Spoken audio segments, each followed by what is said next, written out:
day of September. How is your morning coming up? It's my hope that you had a great night. Arise and shine, and let's get to see what is happening in the world of news. It's very, very important before you decide to step out, or if you've already gotten into the office, well, this is the moment where you are updated, you're entertained, as well informed, as we have candid conversations as to matters that are taking center stage in the country, and also just delving deep into understanding specific matters. And that's exactly what we'll be doing this Tuesday morning. Karibu sana. This is Morning Cafe, and my name is Linda Alela. It's always good that you're part of the conversation. The hashtag is Morning Cafe at Linda_Alela TV47KA. We have lots lined up for you, and we'll definitely love to hear what you have to say as to the question of education, health, politics, current affairs generally, and looking at so much so as to what is happening in the legal field. And we'll be expounding all this alongside gentlemen that are going to help me decipher on the matters. We have the dailies, we have the stories prepared by my team, and we'll be unpacking all this today. Today, we focus on what it is that the Jubilee government did. One would want to look at that as a mess based on the current government. And if they did well, well, of course, we celebrate the gains that they made. But most importantly, the new government then is tasked to deal with the messes or their troubles or their problems and address the same. That is the high cost of living, the question of corruption, the question of just getting the government right, representation and all this. And that is what the current president, Dr. William Ruto, is facing. And so he says that he is going to have it tough the first moments, but he is determined to make sure that the country is steered towards the right direction. So as we look at this, as we await his cabinet, let's all join in to give proposals as well, be part of this very, very important conversations. That's exactly what we'll be looking at. And later on, we hit into a matter that is about making sure that we all look good, and that is on skin care. We'll be having a spur lady, or better yet, a lady who's well, versed with matters of beauty, and most importantly, just making sure that she enlightens us on how we can take care of our skin. Away from it, we make sure that at least we get to look at what the papers detail this morning. I know there are matters that we can't delve deep into, but then again, we just take a brief look as to updating us what is happening. The Standard newspaper, the People Daily, and the Daily Nation are the papers that we have this morning. And so as we take a look at them, let's briefly just join in. We take a brief look and allow you to grab a copy. And we have the Daily Nation right here with me. Mombasa back in business as port orders takes off.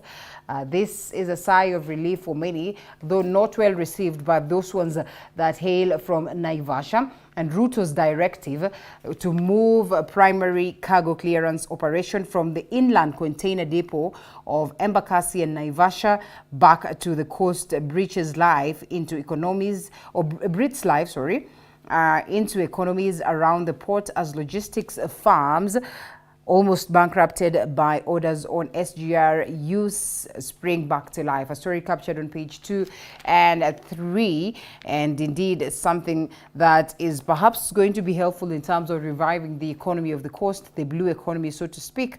But as well, they have to find an alternative for those ones that hail from Naivasha.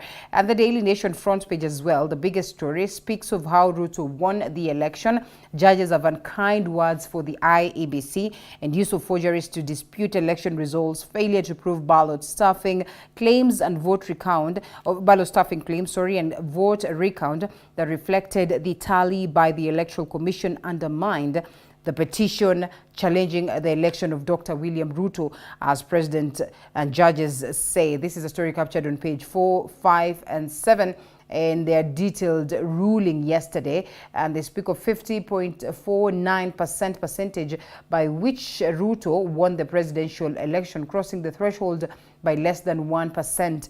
And of course, a story captured on this very front page on the Supreme Court's detailed ruling. They speak of different recommendations that they would want to see. The roles of the IEBC, number 1, chairperson, commissioner, and the CEO, other staff and third parties should be defined in legislative decrees. They also say that Parliament to review statutory and regulatory framework to separate policy and administrative functions of the IEBC.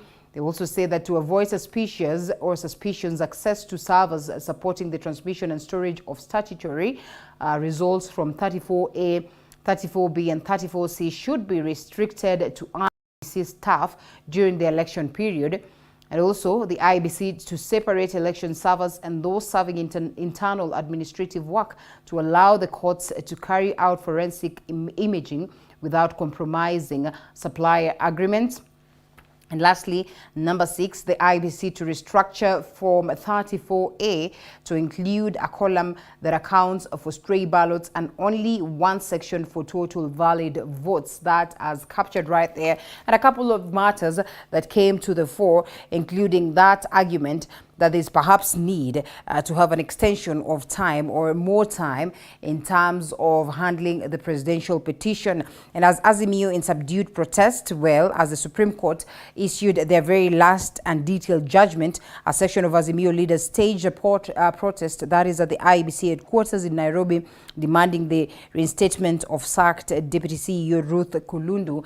They also engaged police in running battles as they attempted to gain access to the Electoral Commission's offices. But then again, the scenes that pale in comparison to the infamous tear gas Mondays, only 6 Azimio lawmakers out of more than about 150 under the outfit turned up for this very protest. Whether they'll be successful or not, we say is a question of wait and see. The back page of the Daily Nation speaks of KEBS manufacturers differ over quality of cooking oil, and we all know that there was that decree that was given out, and I mean a couple of cooking oil companies having a spotlight on them as to the standards and quality of the products that they give us. KEBS both says the errant manufacturers will be charged in court.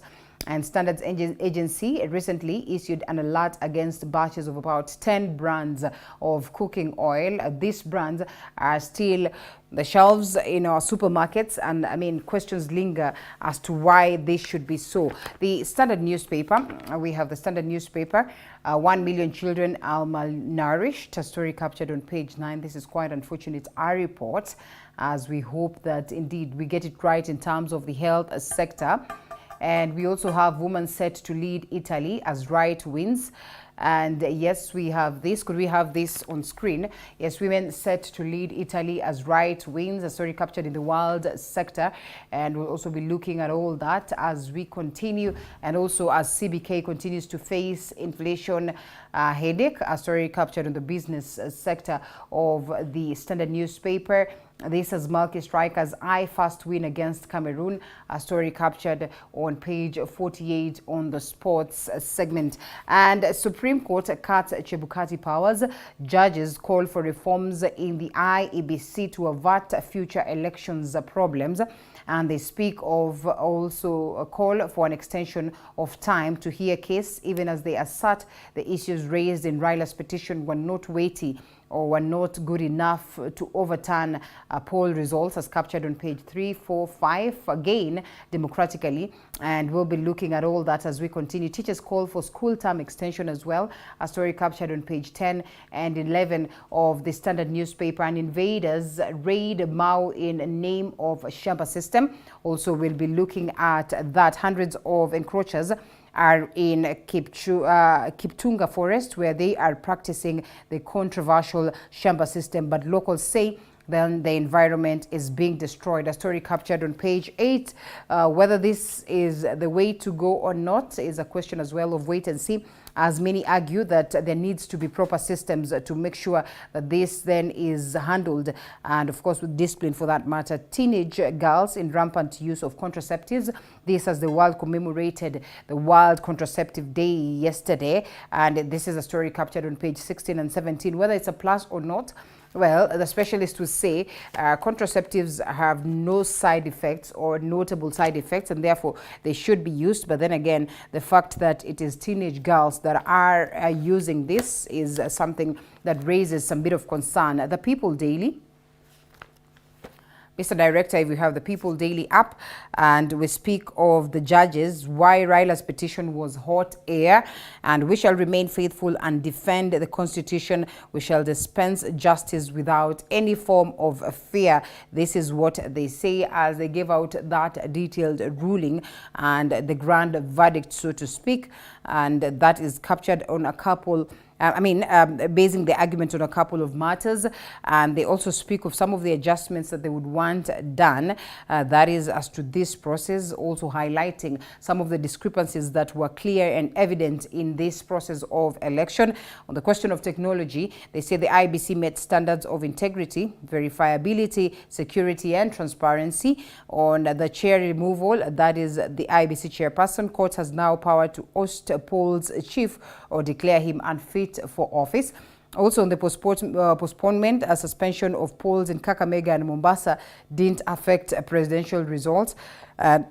Point 4, they say, on meeting the threshold, Ruto attained 50% plus 1 vote to win election as required by law, and discrepancies.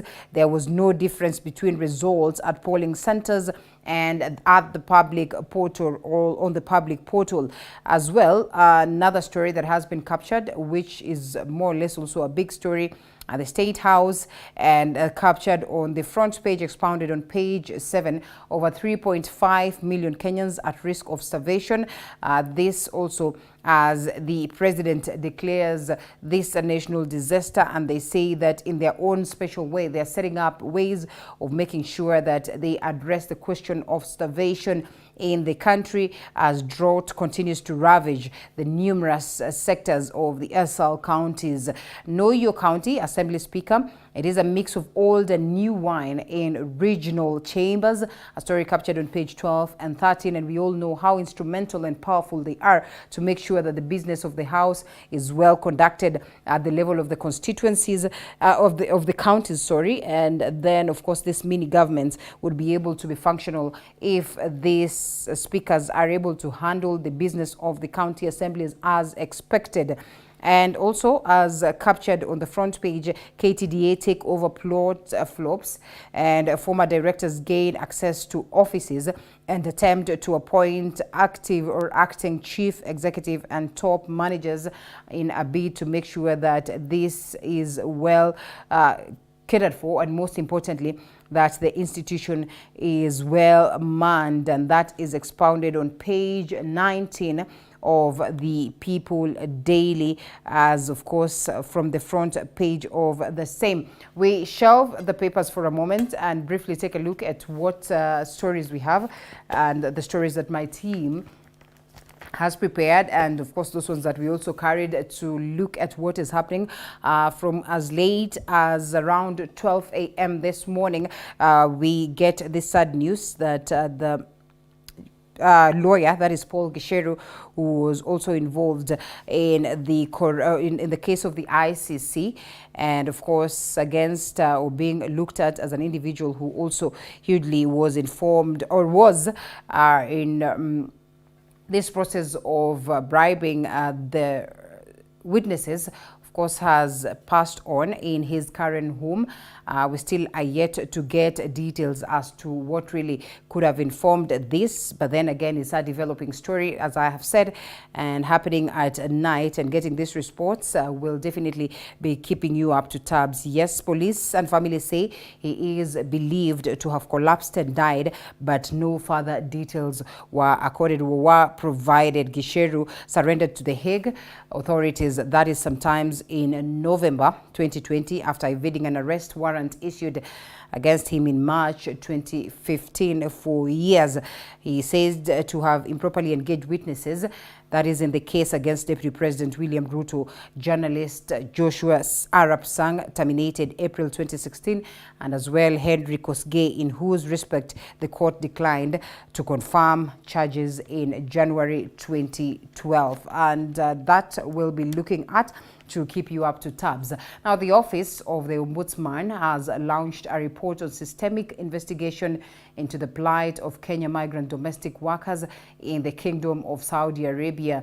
This is following an increase of cases on mistreatment of domestic workers from Kenya. And from the report, a number of recommendations were pointed out, including the Kenyan Embassy in Saudi Arabia to increase awareness of the need for migrant domestic workers to register with the embassy upon arrival. Continue with the plenary so that we get an opportunity to get... Rebecca Chesang traveled to Saudi Arabia in 2020 with the intention of working as a domestic worker. But before she traveled, she attended a training where she was informed that she will be working in Qatar. But the script changed while she was at the Jomo Kenyatta International Airport, where she was informed that her destination was Saudi Arabia. Tulirudi tukaingia kwa ofisi, tukadungwa shindano, but hatukuwa tunajua hiyo shindano ni ya nini. Then tukadungwa, tukarudi nyumbani. Vile tulifika nyumbani, tukarealize that hiyo shindano ilikuwa ya family planning. Kumaanisha maagent hawataki kujua about sisi sasa, wanataka aje yao ni pesa. Nikamaliza 3 weeks. Mwili yangu ikaanza kufura na sijui ni nini, na mdomo ikaanza kutani ikakuwa red. Huyu boss wa pili alikuwa mzuri, akaniambia Rebecca, nini mbaya? Nikamwambia sijui nini mbaya na nini. Twende hospitali. Kupeleka hospitali nilikuwa nimepoisoniwa. Sikuwa najua nilikula poison, niliwekea kwa food. And the suffering persisted. Kuna siku madam akasahau kufunga freezer. Alikuwa ameua sijui ni Ethiopia. Alikuwa amemkatakata akamkausha kwa freezer. So vile nilipata hiyo maiti nikastuka. Na si kusema kwa sababu ningesema ningeuawa. Nikaendelea tu kufanya kazi, nikiteswa hivyo sikuli. Nilikuwa tu na survive na strong tea peke yake. Even pads, nilikuwa natumia my pant kama pads, sabuni nilikuwa naokea humo.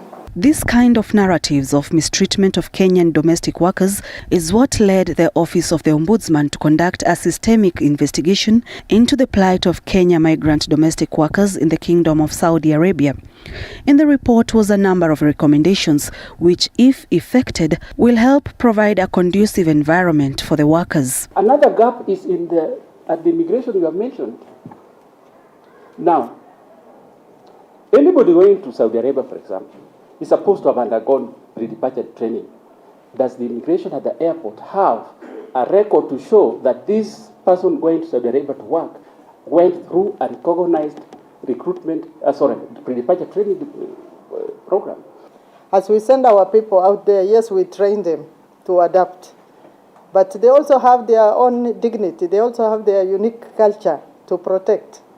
So I think as we send workers out there, let's also look at how best, yes, somebody mentioned we need the job, but not at the expense of our lives. One of the agents attending the meeting was ridiculed after he alluded that Kenyan domestic workers are suffering because they are indisciplined. Rebecca says there are a number of girls who are currently being tortured in Saudi Arabia and that their agents are ignoring their cries. She's appealing to the government to rescue them. Sharon Baranga, TV 47.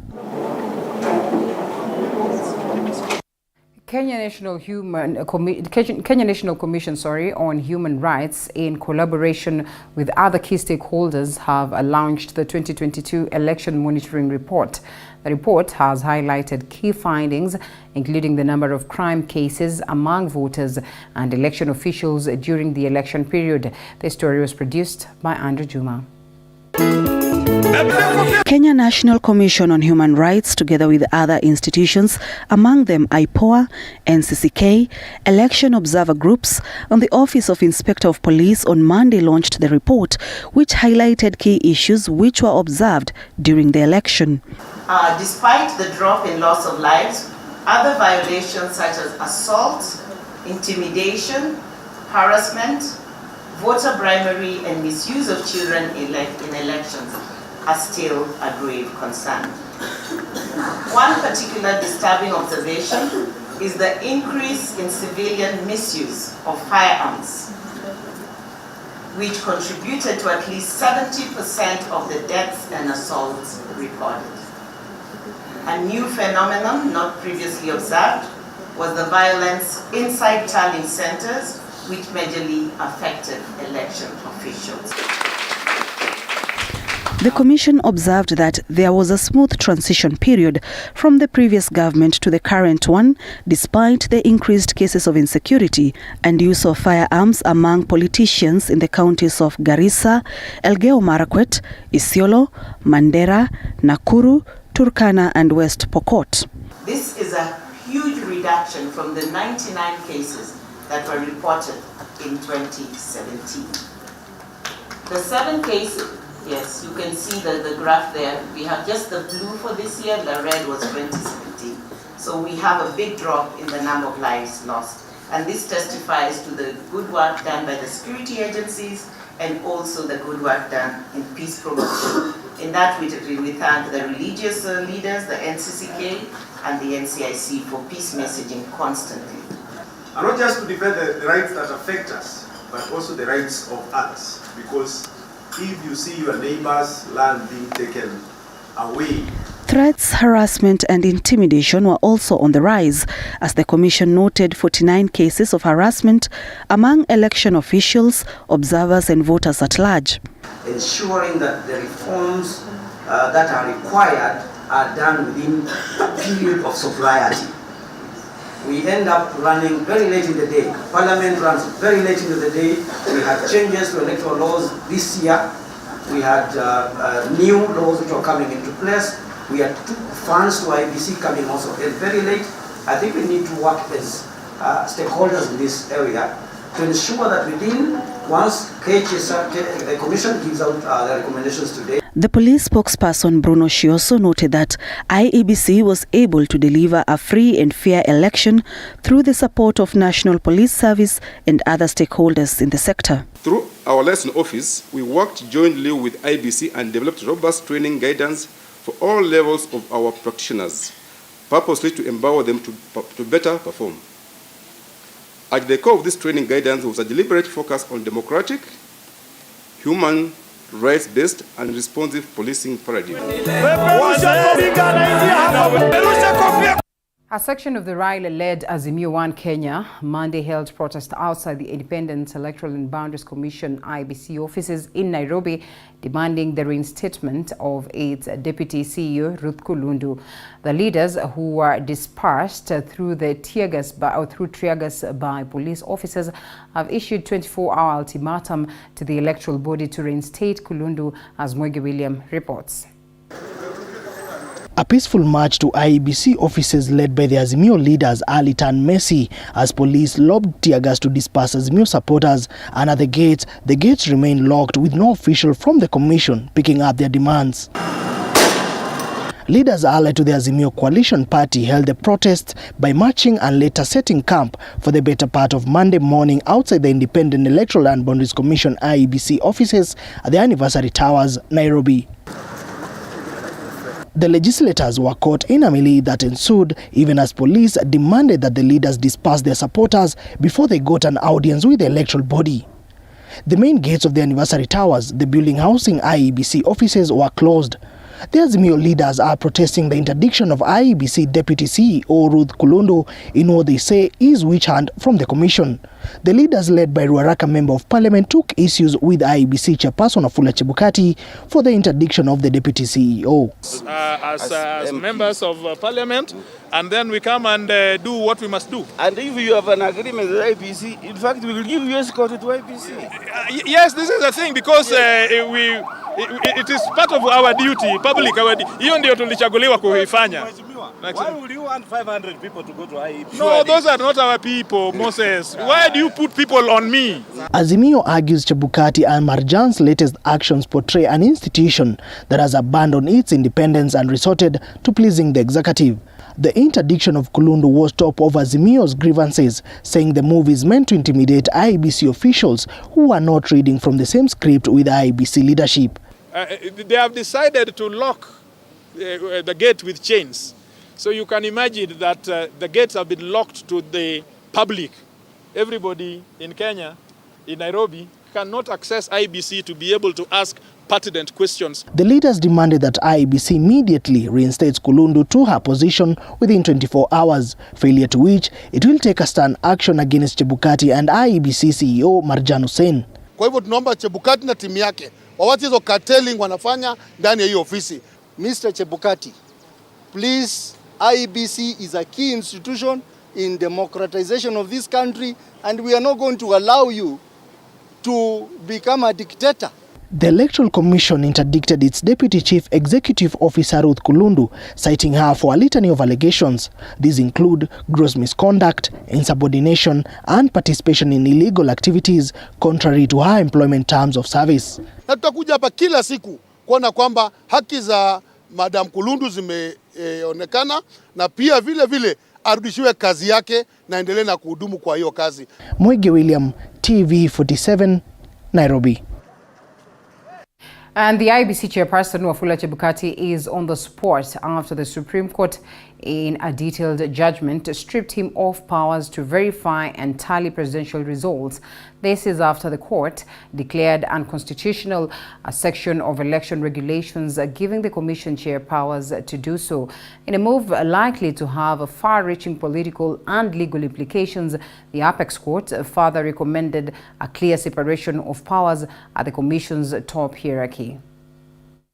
In a detailed judgment that is likely to have far-reaching political and legal implications, the country's Apex Court has moved in to fix IEBC in managing future elections, with the role of IEBC Chairman Wafula Chebukati and 4 dissenting commissioners that culminated in a bitter fallout at the Bomas of Kenya, forcing the court to recommend changes at IEBC. To the quorum and ticks of IEBC. The 7-judge bench has nullified Regulation 87(3) of election regulations, declaring it as unconstitutional, a move that strips Chebukati and future chairpersons' powers to verify and tally presidential results at the National Tallying Center at the exclusion of other commissioners.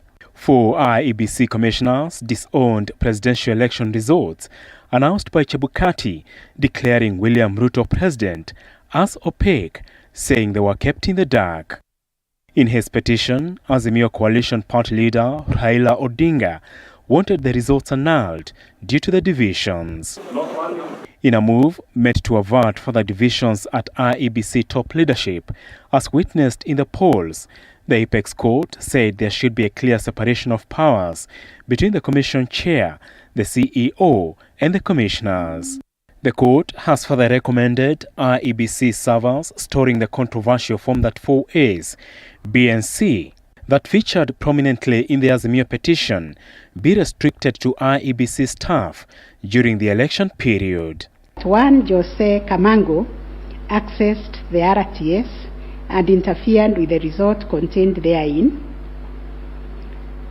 This also turned out to be no more than hot air. Azimio, through lawyer Julie Soweto, had claimed Jose Camargo accessed IEBC public portal. In what could be a game changer in coming elections, the court has further recommended Form 4A be redesigned and have a column for stray ballots, which was a subject in the petition, with IEBC taken to task on how stray ballots are accounted for in an election. Apul Kamau, TV47. Thanks, Apollo, for that. Now, 5 people have died and 6 others injured after a 6-story building collapsed in Kirigiti, Kiambu County. And according to eyewitnesses, the building, which was still under construction, collapsed on a residential house below it, trapping some of the residents, as Andrin Kilemi reports. That is on the 6th building to collapse in the county. Monday morning in Kirigiti, Kiambu County, a 6-story building came tumbling down, creating tension among residents in the area. Rescuers sifted through the debris all day long and had evacuated 6 people by 7 p.m. Monday evening. 5 people died in the tragedy: a mother and her 2 children and another couple. Those who survived the tragedy were rushed to hospital and are still receiving treatment. Hii sio safari ya kwanza ambayo tumekuwa na mkasa kama huu. Ni mikasa imekuwa ikitokea mara kwa mara hapa Kiambu County. Na vile tumefanya, tumeagiza DCI officers waanze uchunguzi mara moja. Waanze kutafuta the ile contractor alikuwa anafanya hii kazi na mwenye nyumba mwenyewe tuweze kuwa prosecute, kwa sababu hii ni makosa yao. Kama sio makosa yao, hatungekuwa na ile shida tuko nayo sasa hizi. Kiambu County Governor Kimani Wamatangi, who was present during the rescue mission, blamed the incident on poor structural designs, further saying the county would carry an audit of the projects under construction to avert danger.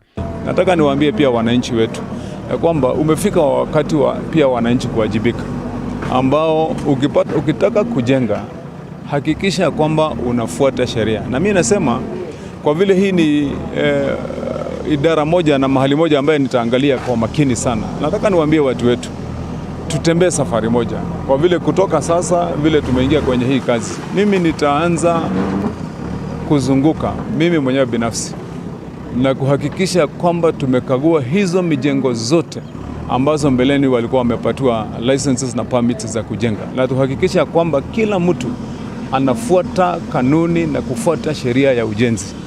The combined efforts to rescue those trapped were coordinated by multi-agency team led by the Kiambu County Fire and Disaster Management Department, Kenya Defence Forces, Kenya Red Cross, Kenya Police Service and volunteers. Ukiangalia hii mjengo imeanguka kwa sababu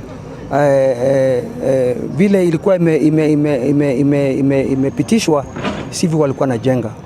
Kwa hivyo mimi ningependa tu kuunga mkono governor, na governor amesema atafuatilia hiyo maneno na mimi nitakuwa tuko na yeye kuangalia hiyo maneno. This is the 6th time in a span of 12 months that a building has collapsed in Kiambu County, raising eyebrows on construction standards by contractors in the county. Andrina Akilemi, TV 47.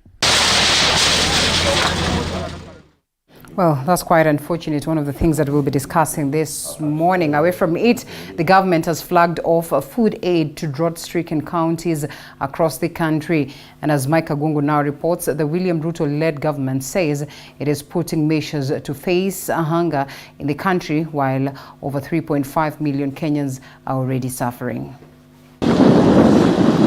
While more than 3.5 million people increasingly struggling with hunger in the country, President William Ruto flagged off more than 50 trucks to deliver foodstuff in the affected counties in an effort to tackle the hunger circle.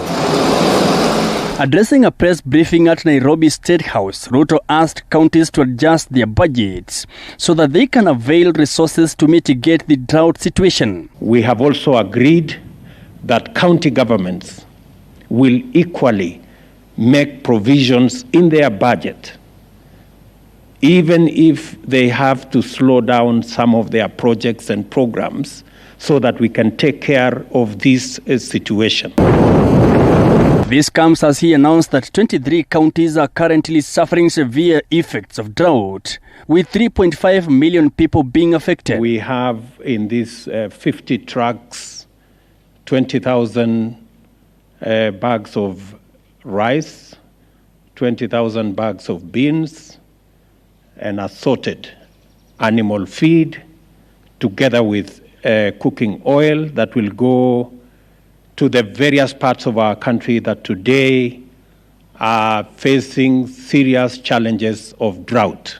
The United Nations World Food Programme, WFP, said more than 3.5 million people are at risk of facing hunger in the country by the month of November. This warning was issued when the northern and eastern regions of the country continued to face severe drought. They will map out the areas that require water bowsers together with the governors present here and those who are not here, so that again we can be able to address that challenge of water. The situation is expected to be 3 times worse compared to the situation that was witnessed last year, when 852,000 people were reported to be faced with hunger. Ruto's government is considering plans to fully exploit irrigation-based agriculture to boost food production in the wake of perennial severe drought in the country. I want to ask all farmers who had cut back on acreage under food production that the government of Kenya will support them fully in these short rains and in the coming long rains, so that we can produce sufficient food to take care of our food requirements. President William Ruto announced that transit from rain-fed agriculture to irrigation one will be critical in averting future food crises in the country. President Ruto disclosed that to make the plan a success, his administration will be working with the private sector on water delivery under the public-private partnership. He committed to engaging with Parliament to enact a law that will create provisions for water purchase agreements that will make it possible for the private sector to invest in the water sector. We will also be mobilizing resources for animal offtake, where we find that the animals are too weak.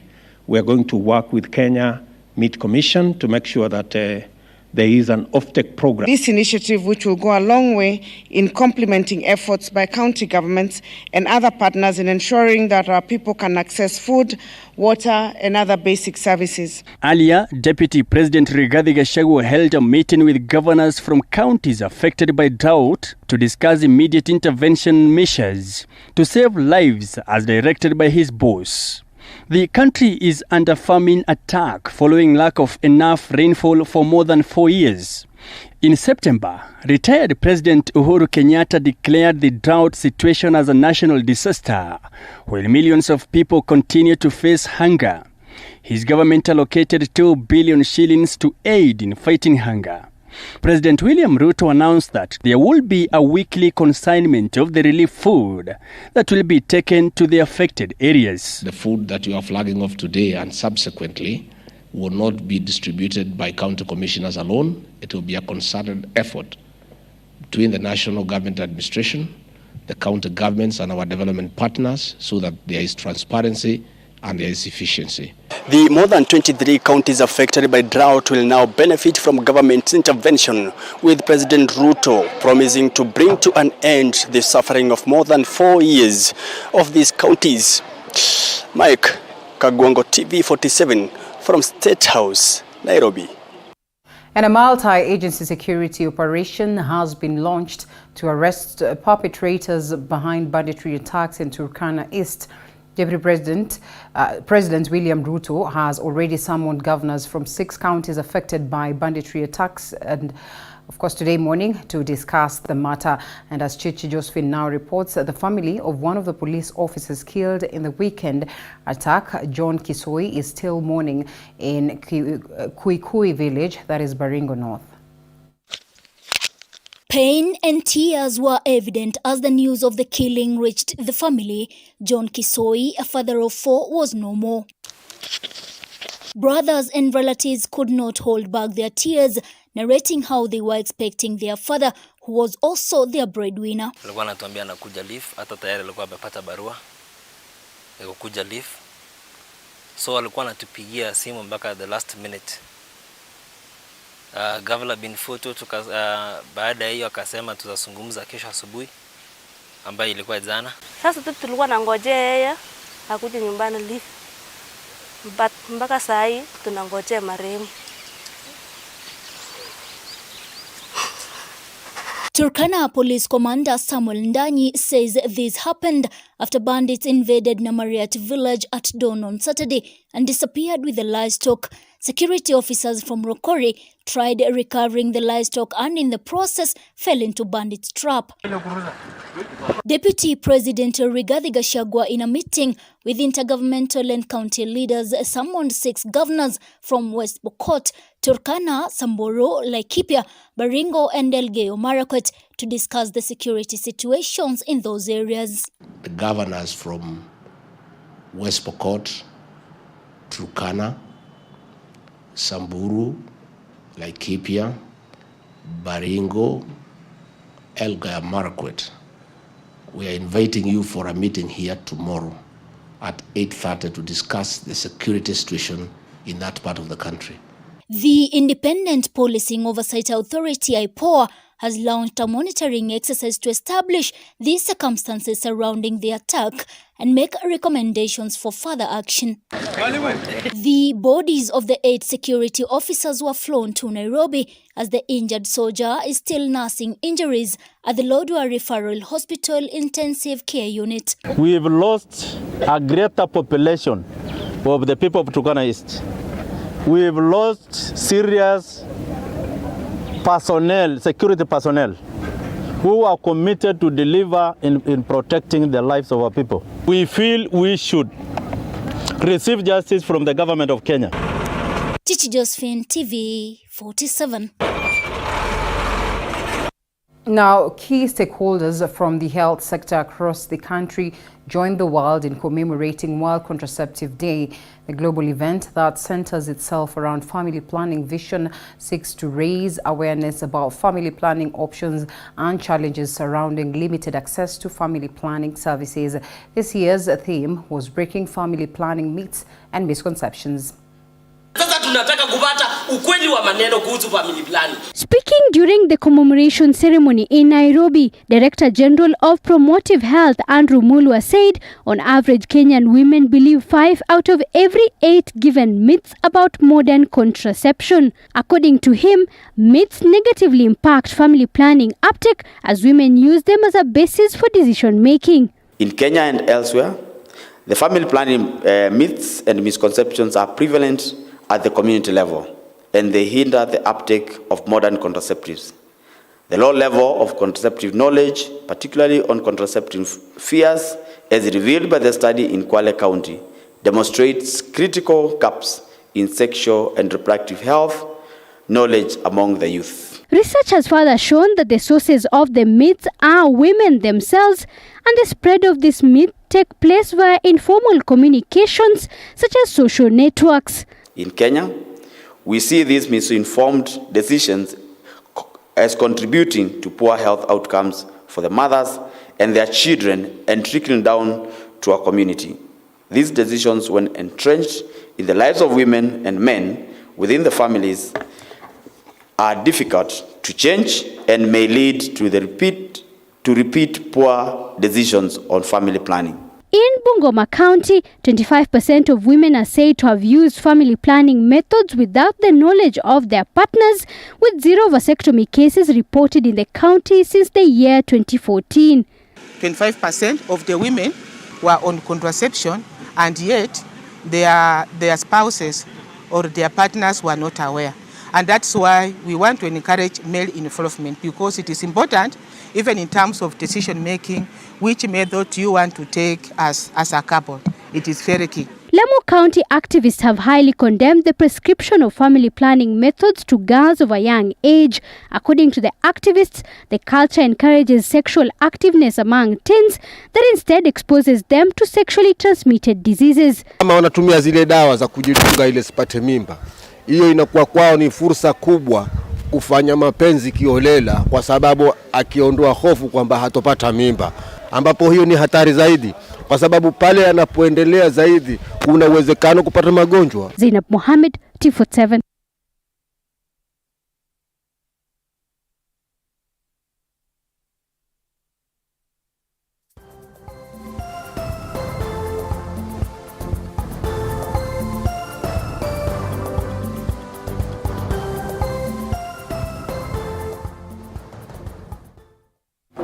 All right, yes, we had a candid conversation as to wild contraceptives yesterday. You can always grab the same on our social media platforms. Very important conversation that we had.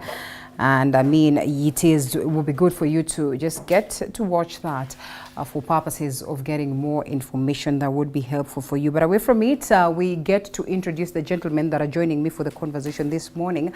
I remember we have lots lined up for you, from taking a look at what is happening in the country, and most importantly, just looking at what has been considered to be the Jubilee government's mess, and we get to understand just how best can the current government then come in to make sure that they clear this, and most importantly, steer the country forward. Lots of troubles, the cost of living pretty much high, the question of corruption, one that really needs to be addressed, and at a time where, you know, Dr. William Ruto is making declarations on very, very important and crucial matters. Some are asking whether he is doing this on an informal basis, in that there are things that he is doing that, without following the right procedure, then he is using his very own office to make sure that he makes these declarations and also these orders.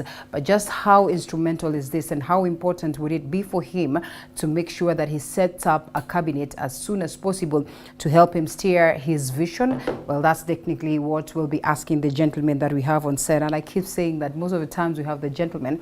I don't know why the ladies shy away from discussing national matters, but over time, I hope that we grow to levels where then, you make that phone call so that you'd have a lady on set coming, running. Gentlemen, thank you so much for creating time to be with us this morning.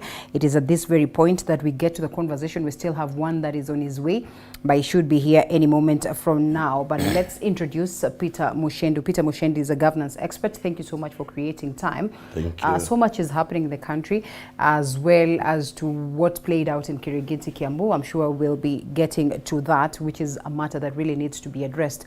Yes. And that's why we talk of the Jubilee government mess. We know that Jubilee government has its fair share of good things that it did, but what's the biggest challenge for the current government is to address what they were not able to address as per the expectation of the common mwananchi.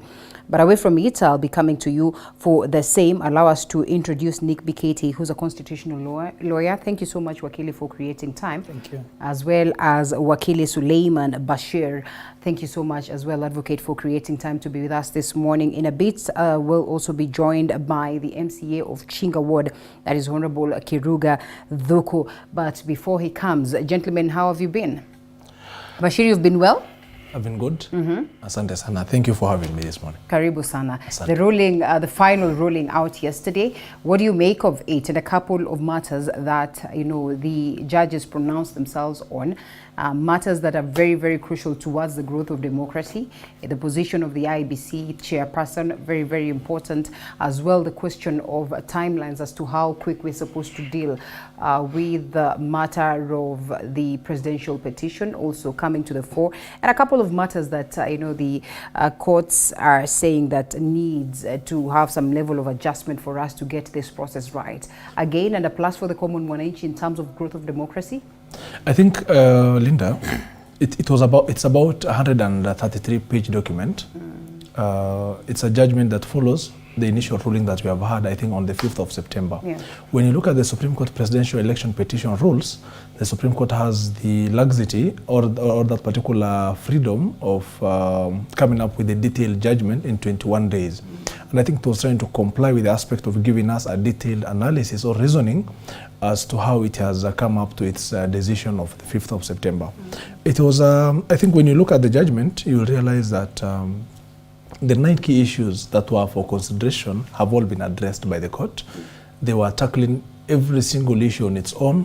What it did is that it was given a background of the issue, the evidential analysis, and its findings and recommendations. And I think one of the things that we normally see that come out of presidential election petitions, especially with respect to the final judgment, is the courts of law ordinarily make recommendations to institutions, to certain bodies for reforms. Because what the court wants is, by the time we're having the next election, at least we are at a better place, or we are better positioned with respect to how we do it. So we have seen a lot of recommendations have been made to the IEBC and to Parliament to maybe look at certain things. But the big question is, when these recommendations are made, are they actioned upon? Nothing is done until 2022, when we are about to get to the other election. When you look at the 2017 Supreme Court judgment, all the recommendations that were put forth by the court were never actioned upon up until towards the 8th of August election, the 9th August election. So that tells you that Parliament just sits back, IEBC leans back, thinking that we shall have another general election in 5 years' time. I think that they will end up thinking that they have a lot of time to maybe look at this. On the face of it, my opinion of that particular judgment is that it is not exciting at all. It's quite shallow, and for me, I hold that particular opinion that the reasoning or whatever the judgment was trying to put forth was largely lamenting the parties, using some harsh words on the parties, trying to castigate the parties for addressing these the judgment prior to its delivery. That's on the 5th of September. Trying to cajole those particular parties who are trying to predict the outcome. So for me, I do not place it anywhere close to what we have had in 2017. Right. It's a very, very shallow judgment. Even when you look at the recommendations, it has tried to put in a few recommendations here and there just to try and convince us that what they delivered on the 5th of September was in place. But that is the mandate of the Supreme Court. Besides, this Supreme Court, when you look at the core issues or the core duties, it is presiding over presidential petitions. Unless on the other issues are, I think, largely on appellate grounds. The aspect of 14 days, putting the country in anxiety, that our country cannot go beyond 14 days because we are looking at a scenario whereby we get to have a result of a presidential election. Once we get the outcome, we wait for 7 days to see whether a party will lodge a petition. And that's a confusing aspect. Yes, these are 7 days already. Yes. Give it 14 days again. You see, now the moment you extrapolate, the moment you increase this number of days, I feel the drafters, when they were drafting the Constitution, had in mind the colossal, the magnitude of the issue at hand. The country is kept at bay. People are anxious as to what will be the final outcome. And that is why the rules allow the court to at least give us a ruling, at least on the face of it, what they think as to the outcome of that particular process. And that's why they're given 21 days to give us the final judgment. And I mean, if the submission then is that really this ruling did not fit the bill, Wakili, before I come to you, and we're speaking about the fact that they say, well, and I think the Deputy Chief Justice said this before even this actual ruling, and perhaps they've just come to cement that argument. She says that, you know, let's blame it on the crafters of the Constitution for giving us such a short time to address on a matter that we feel should be addressed in around 1 year. Don't you think there's cause for alarm? There's need for us to adjust this, in as much as there's that tension that comes along with the fact that this is a presidential vote, and perhaps even taking us to levels where we would start thinking it would be necessary to hold presidential elections separate from the others? No, I'm one of the people who have always held the opinion that we need to stagger this election. We need to, I had proposed that the presidential election, the MP election, and that of a women rep election be held separately. MP, presidential, and women rep. Why these three? And women rep. You see, women rep and members of parliament go to National Assembly. Yes. Basically, they deal with matters of national government. So therefore, if you elect them together with the president, you advance the cause of national government. On the flip side is the Senate. And you know, when you stagger this election, it means that at any given time, all the houses are operating. It is like the way you see it in the US, where you see there is something called the midterm election. It is now what is coming up next is the midterm election in the US. And this will now advance the cause of either the ruling party or the Republican Party, which is now the opposition. So I think I agree with the drafters of the Constitution that matters of the presidential election must be dealt with immediately. We must not put this country through anxiety. And in the last, these were the third ruling on the presidential election based on the new Constitution. I would say that we have had very good decisions being made by the court on time. People may agree with it, may not agree with it. There are some I have agreed with, there are some I have not agreed with. But bottom line is that we have come up with a policy that saves this country a lot of agony. Even if there is a presidential petition, the nation knows that within this time, we are going to have that issue resolved. So I think one of the things that we need to cure, the two reasons why I think we needed to stagger election is one for what is called an institutional memory, and the other one is to ensure that we do not bombard the electorate with all this voting. And then you realize that we need to look at the law do we also put a timeline to the petitions for members of parliament, petitions for governor? You realize that in the last parliament, we have about 6 or 7 members of parliament who ended up the entire term with litigations about the election in court. Yeah. Until such a time, such matters, the election of 2022 happened without those matters being resolved. And that means that those matters are now overtaken by event and time. So we also need to look at, are we fair to just the presidential election?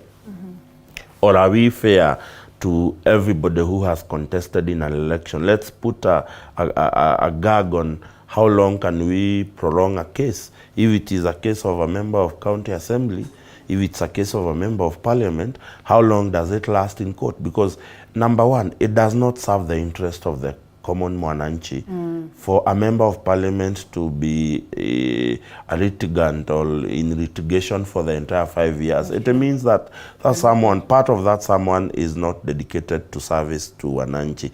That person is always thinking about, what if the court rules today that I was not elected procedurally? So I think we also need to look at that law and establish a mechanism that makes us solve these election issues in time, so that if your election is questionable and the court finds that there are issues, let them send you back to the electorate very fast and we can have those matters resolved. It is costly.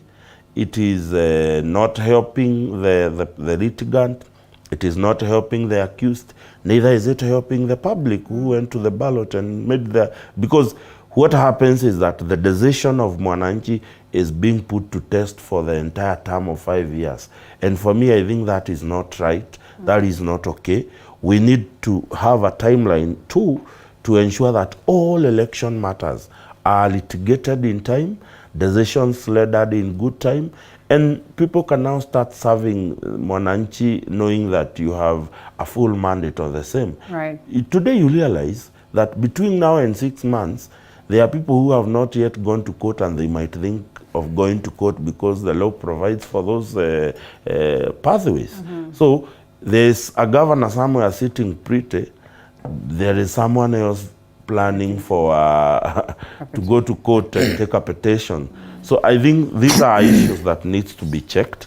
Otherwise, I think I'm not a learned friend like Wakili here to actually constitutionally or legally interrogate the judgment. Yeah. But having gone through the judgment, you realize some of the things they have put is they might be shallow to Wakili coming from the legal mind. But to me, who is coming from a political avenue, I think the judges have tried to simplify that ruling as much as possible. Because, let's face it, not so many Kenyans have a time to read a 132-page document. Yeah. They just need an overview. But I stand guided by the legal minds in the House. And I am glad that you say that, because I think I stand guided as much. Yes. And Wakili, this is my next question, and this goes to you.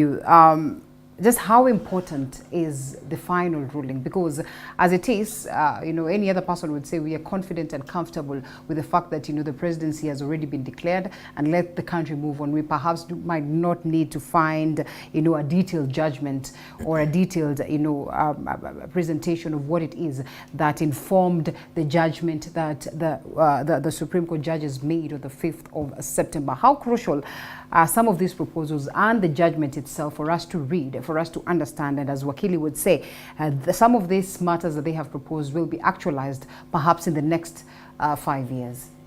Thank you so much, Linda. Thank you so much for having me at TV47. It's always a pleasure. Thank you so much. That's a critical question that you ask, and it's good that my colleague acknowledges the responsibility myself and my colleague have on that subject. We should realize that in the Kenyan constitutional framework, there are two institutions that have the obligation and responsibility to make law. And one of them principally is Parliament. Parliament, yes. And secondly, in the process of interpreting, applying the law, there are certain courts of a certain threshold that also have the responsibility to make law in the process of interpreting the law. And we call them the Court of Record, that is from the High Court, and most important, the Supreme Court. As you can see, on the question of a presidential vote or presidential dispute, election dispute, then the jurisdiction of handling that matter is strictly with the Supreme Court. And also being the apex court in the land, then progressively from 2013, they have been advancing or progressing the laws, or what as the lawyers will call the jurisprudence, around the question of elections. Yeah. If you remember, in this petition, there was a heavy reliance on Maina Kiai. Yeah.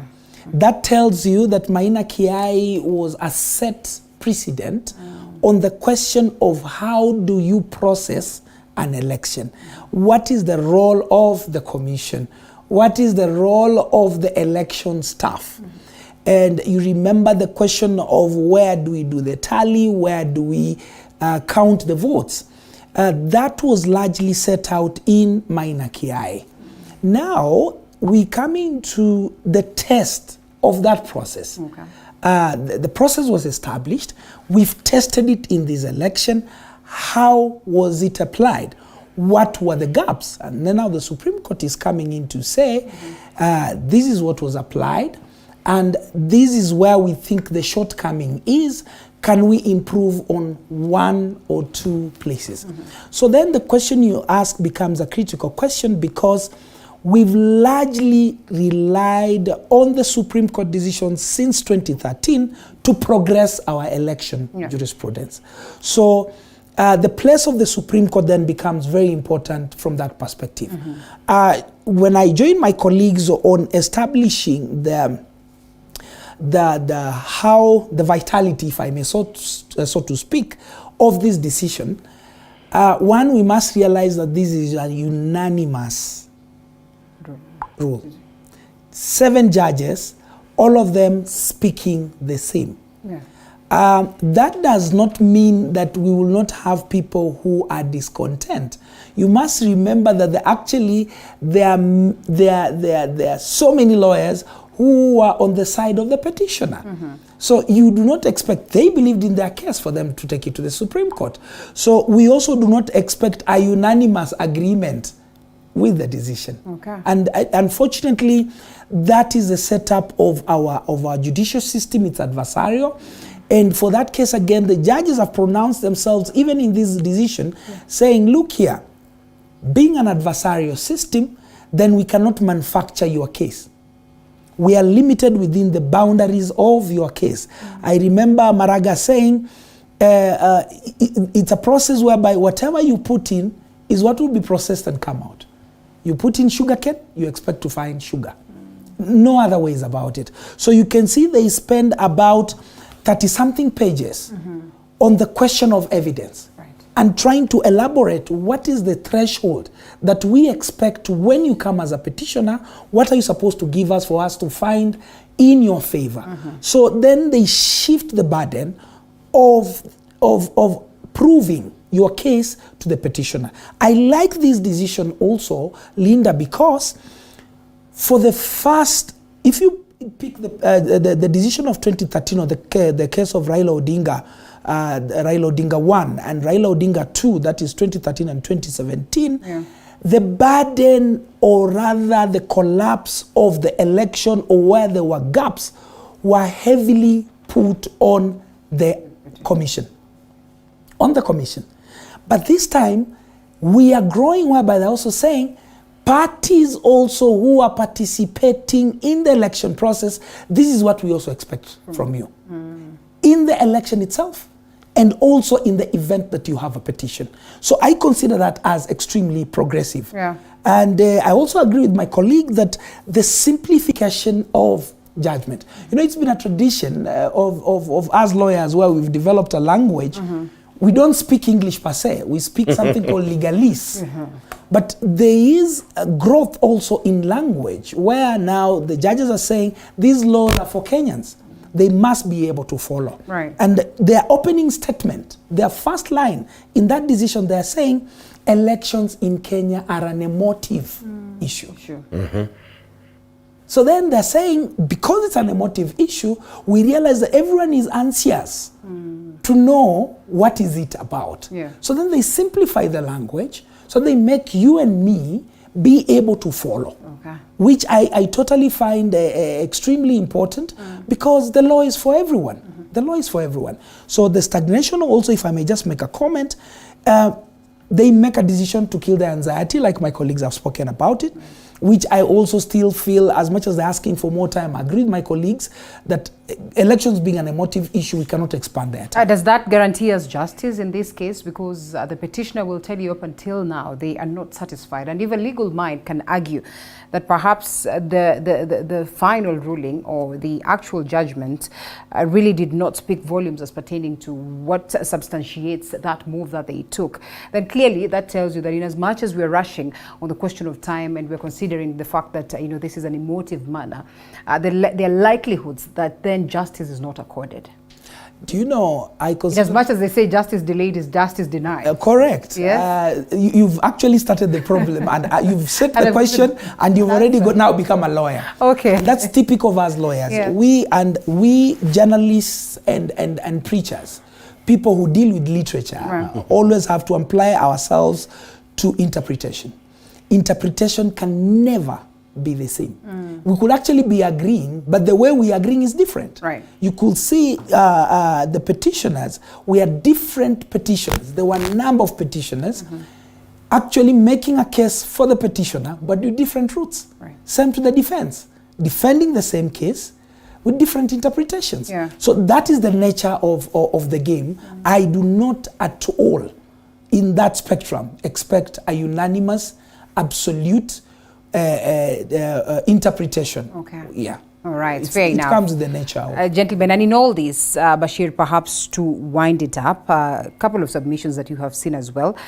I don't know just how important these ones are as to the growth of democracy, but then lessons to pick from, say, both parties, the petitioners or the petitioner, and the other side also in terms of what they need to do moving forward. We've had Wakili highlighting the fact that also the Supreme Court judges were very concerned on the question of how then these ones that are parties are handling themselves as pertaining to the same. So allow us to take a quick short break and perhaps come expound on that as we sum it up and cross over to a different subject altogether.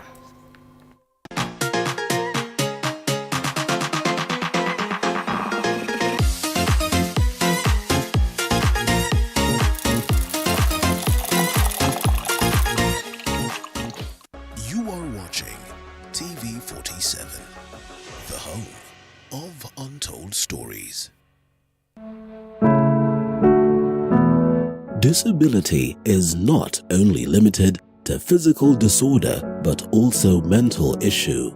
From depression. I was under depression for like 2 years. Bipolar. Bipolar disorder is a mood disorder. And even suicidal thoughts. When I was just about to hang myself, a certain voice just talked to me, and I believe that was God. I tried suicide more than 6 times. Beyond the Limit has gone beyond its limit to find answers so as to help everyone go through life with ease. Join Muthoni Maina every Saturday at 7:30 p.m.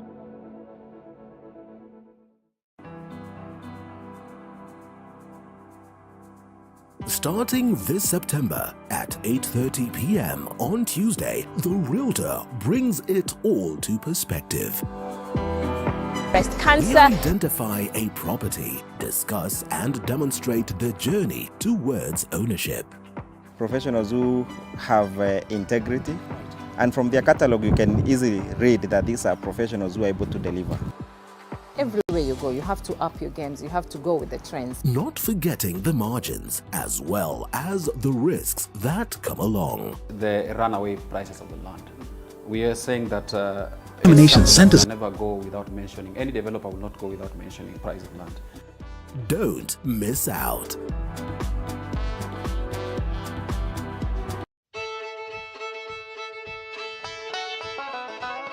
Do you want the latest news on farming? We've got the WikiLeaks for you. Get it? No? Well, okay. Every week, we give you insights on different farms, from crop farming to animal keeping. They're very hardy insects, yeah? The larvae is a very hardy insect. We look forward to having an optimum production in maybe about 5 years. Yes. Yeah. So we plant every week and we harvest every week. Join Violet Njoki every Sunday at 6:30 p.m. as we skooma the wiki. It's not all the time you have to read your farm. Sometimes it's of benefit.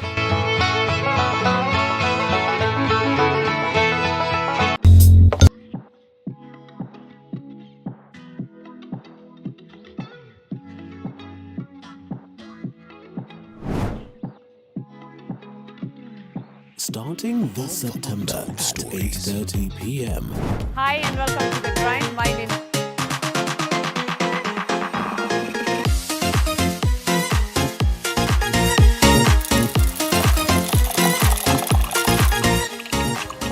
Right, welcome back to the broadcast. This is Morning Cafe. The hashtag is Morning Cafe at Linda_Lela TV47K. It's important that we hear from you as we articulate the matters that are here. Remember, the main subject is on how best the current government can be able to fix the problems that were left by the Jubilee government, which they have highlighted in the few days that they have taken over power. And we're delighted to have Honorable Kiruga Dhuku joining us, MCA Chinga Ward, right now, alongside Nick Biketi, constitutional lawyer, Suleiman Bashir, who's an advocate, as well as Peter Moshendu, who's a governance expert. Mheshimiwa, you well? I'm very well indeed. Karibu sana. Thank you very much. Your submission, kidogo sana. Now you won't be allowed so much time on yesterday's ruling. Yeah, okay. Or you want to say hi to your people? Yeah, let me start with saying hi. A typical politician, all right? No, you know, it is very important. Very. I mean, they said courtesy of other people, so it's always good to thank them whenever I get the opportunity. That's true. So good morning to you, and I thank you for inviting me here. I want to greet the people of Chinga, wherever they are, the people of Odaya and Nyeri, and the entire Hustler Nation, wherever they are. It is the Hustler Nation. Yes, and you see, I kept telling you, I think we are meeting for the first time since the new president was elected. I kept telling you President Ruto would win. I kept telling you Kenya Kwanza would win. Some guys we were with in your panel would keep disputing. But there we are, we thank God. We are there now. And you know, the papers this morning speak of how you won this one as per the ruling that was declared by the... Yes, you know, they took forgeries to the courts. You know, they took the templates of the 2017 petition. No, you know, even the judges were laughing. They were being asked by the judges, how come you are all agreed, even in the first few days, you are not disputing the fact that this public portal, the results were okay. Now, are you telling us some results left by road, others by air, but somewhere between? You remember the judge? Yes, it was laughable. Yes. You want to tell us somewhere between, you know, between the polling centers and, you know, here at the Bombers, all those figures change. The high tide lightings shade, you know. It was absurd. So, but you see now we are used to this because all the way from the Moi's time, there are people whose elections are always stolen. In fact, one time, President Uhuru asked, how come it's only your election that is always stolen? Can't you steal as well? You don't think the Right Honorable Raila Odinga is justified to make these arguments? I mean, looking at, say, the 2007, and I'm saying the 2007-2008 ones, based on the numerous panelists that have heard on set, who believe that truly that one was his to win. Forget about the others. Yeah, but you see now, okay, you know, in our community, we have this short story of a boy who used to cry, leopard, leopard. So even when the leopard came, people thought he was just joking. Now, even that 2017, even that 2007, yes, I still don't believe he was shortchanged because you see, it was so tight. It was proved both sides had some irregularities, right? So, but you know, it cannot be that it's only your election that is always stolen. So the good thing is this. Kenyans came out, they cast their votes, and like it has been said, you know, variously, Wafula Chebukati was the hero of these elections. You know, we were being intimidated, and that is even why some of you, even including you, Linda, it was very hard for you to believe William Ruto and Kenya Kwanza can win. But Wafula Chebukati sealed most of the loopholes. Although the ruling indicted IEBC to a large extent, of course it was due to the fact that, you know, some commissioners had been held captive by the so-called deep state. You cannot prove that. No. You saw the Max 7, I'm not the one who is proving it. But there is nothing. Why would you argue that that was the work of the deep state? No, it was. The deep state anyway. You see, let me tell you, even, you know, again in our community, we say we are not so much in sheep rearing. These days, people, you know, they are very focused on, you know, what you are doing. Do you know they even had a chartered plane to Masai Mara, you know, some. What is this that you know that we do not? No, everyone knows they were being followed. They were even with at Wilson. So clearly that was somebody else's work. No, you see. Well, so, the thing is this. We won.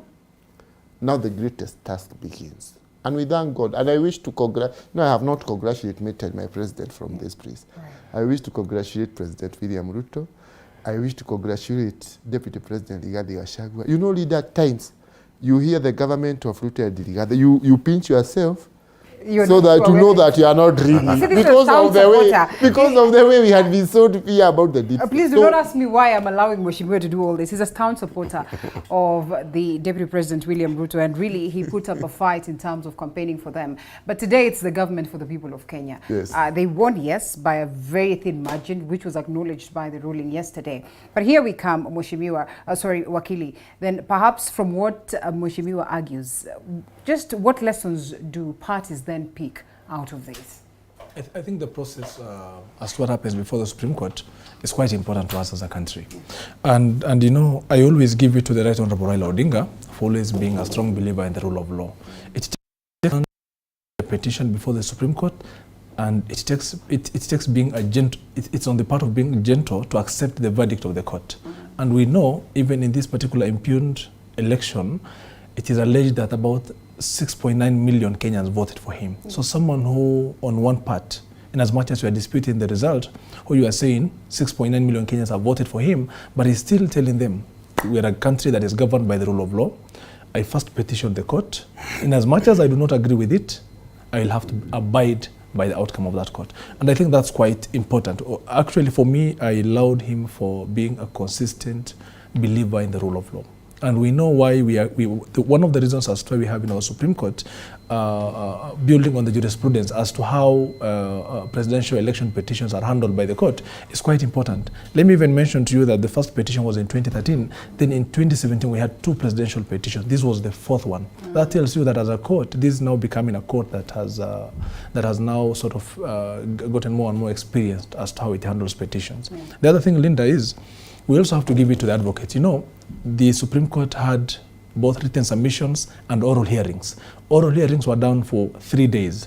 But we normally say in practice, by the time a judge is leaving his seat to go and do a ruling or a judgment on a particular question, as to how you have submitted before him, by the time he's leaving his seat, he is halfway convinced as to where the scales of justice tilt. I think the lawyers on the part of the petitioner could not maybe convince the judges. The other thing that we also need to mention is when you look at election petitions, the evidentiary burden and to the extent that you need to prove what you are alleging, it is called intermediary. No, it is not the ordinary civil aspect. It is actually at intermediary level, whereby we even say it is closer to the aspect of criminality. So you ought to prove it to a certain level. It may not go. You may not prove it up to the aspect of saying that you have to prove it beyond reasonable doubt, but we say it is intermediary. It is in between the way you need to prove on the aspect of probabilities as per civil cases, and we do not get to the aspect of beyond reasonable doubt as per criminal cases. So you can imagine, for you to convince the judges that you need to overturn the outcome of a democratic process, you really need to prove it properly. And the other thing is, by the time the judges are sitting, the assumption is that the elections have happened properly. The other assumption is that the IEBC has given the certificate to the rightful person, to the winner. So it is now up to you to overturn, to convince the judges to overturn that particular thing. Okay. That was now the good thing with the outcome of our process. But now I have a small problem with the commission. We have an IEBC that when you lodge a petition before court and you challenge as to how it has conducted the election, it sort of behaves like you are fighting it. That is not the belief. Now what we have witnessed yesterday as to, again, members of parliament now going there the other day trying to challenge the dismissals that were done by the commission. So I think it is becoming a game whereby, or a scenario whereby, the IEBC now takes a side. It is sort of fights you now also as to how you behave. But lodging a petition before the court should even be to the advantage of the commission. Okay. The court, when it is given the detailed analysis or the detailed aspect of its reasonings, it is trying to give recommendations as to how you are supposed to better your services when we get to 2027. This petitioner is even building you. He is petitioning the court to show the loopholes. Now the court is even pointing out the loopholes and saying we need to seal these loopholes. Yeah. That means we are even working towards a perfected way of handling our elections. But ultimately, for me, I find IEBC, I appreciate the Supreme Court the way it does things, but I have a problem with IEBC. The way it thinks that having a petition filed to challenge the way it has handled an election is not equivalent to a political move of just fighting. IEBC should not take up a political stand. IEBC should not emerge to be taken aside. At all times, whether a petition is lodged or not, it has to emerge as the umpire. If a party, whether it is before or after the election, needs to get certain information, certain disclosures, call the party. This is a public office. Sit down with the party. Give reasons as to you think you have arrived at certain administrative decision. So the commission also needs to reorganize itself. The other thing that I also wish to mention is, just so that I take advantage of this opportunity, is members of parliament, especially members of the National Assembly, when you look at the standing orders, they are quite influential as to how they do, as to how they handle things. If they have a problem with the commission, they do not have to call supporters and march towards the entrance of the offices. But what they do, the standing orders allow you to put a question through the office of either the majority leader. That particular chairperson and his commissioners can be summoned. They can appear before that particular committee. You can pose your questions, you can seek for clarifications. So I think they are foregoing the powers that we have given to them, and now they are going the street way. And you know, what we have witnessed yesterday might set up an impetus. But then again, well, if it is peaceful, it is allowed in the Constitution, what Kili had want to assume. And therefore, while we could say they are overlooking the powers that have been accorded to them, equally this is within their rights as per what the Constitution declares, that there is a right to picket. Correct. Actually, that is so correct. But most importantly, I wanted to remind us as Kenyans, even as Wakili makes very good arguments on the issues, and from his pronouncements, I can easily see his political leaning, which is also okay. I do not have I'm very neutral. It's within his right. It's absolutely within his rights. And but for me, now he has thrown a mud at me. No. It's not mad. It is your word. No, it's but okay. You know, even the kind of other opinions that I'll be making, tayari naonekana coming from a side, but I'm very neutral. I come from a pastoralist community. Facts have to be, yes, facts have to be placed. You sounded like a supporter of Raila. It is. Okay, well, I mean, it's within his right. Yeah. Like he said, the 6.9 million people who voted for Raila Amolo Odinga, I could easily suspect it could be one of the 6.9. Which is also okay. But most important... please do not think so hard, because again, we'll also start thinking that you're on this other side. Okay. I think me and Mheshimiwa, we stay off the war of the landed fence. Support one of them. Mheshimiwa is excited because he knows that now officially he's going to recruit him to his side. Yes. I'm in total support of what I'm saying. But I don't know if if any of you, even as Mheshimiwa Thuku praises Chebukati, we must have a place for Wanjiku in this election. For me, the demonstration of maturity that the Kenyans have expressed in this election must be lauded. We must be very happy with the progress that we have made since the election. I am sure the opening statement, if there will ever be another presidential petition, will not be that elections in Kenya are a very emotive issue. There are parties within Bomas who almost triggered, who almost broke that very thin membrane sealing peace in this country. We almost broke at Bomas. Yeah. I thank the Kenyans because they maintained their peace. That has been very elusive. You, the media, there's been this narrative hata waheshimiwa wakienda campaigns. It was everyone who would speak towards the election was saying piga kura yako enda nyumbani. I am happy that that eventually worked, but we must not lose sight or to capture the fact that we almost lost that at the last minute when a few people attempted something. And they attempted that something, or the move they made it against human beings, Linda. You know, when you host Azia, we saw the media in this election process. It has always been understood that the media is neutral. I think that's what also the Media Council has encouraged us. There are two institutions that I think failed us in this election. Because we can't just talk about the IEBC. The media almost took us back in this election. I don't know how I'm supposed to sit and listen to Wakili say this without defending ourselves. Bashir said we must be neutral. Yes. So the issue is we clearly saw a biased media for the first time in this election. The media has always been the place where Kenyans will go for neutral information. The ones who are supporting this side, they will get their information. They will get their content. The ones who are supporting this side, they will get their content. The media also played a critical role in the growth of democracy. The media were given by Chebukati, said one of the Form 34As will be given, a copy will be given to the media. Now the Supreme Court has actually said, please don't do it. Don't do that. Because I think you people now must open your eyes. You are no longer looked at the same way we looked at you a few years ago. Okay. Because you've tilted that balance that we used to have for the media as an institution.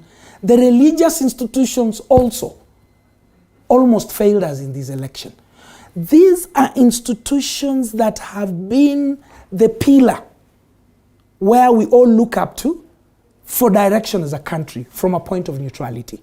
So going forward, even as we talk about, I like looking at the other stakeholders because the law is there, everyone looks at it, but we usually forget, we get into the politics and we forget these very small or rather important matters that are also conjoined in this process. Right. So for me, even as the IEBC is looking defensive, you know, as lawyers, we are always told that when you go to make an argument, remember you're making that argument before a human being. Yeah. A judge is a human being.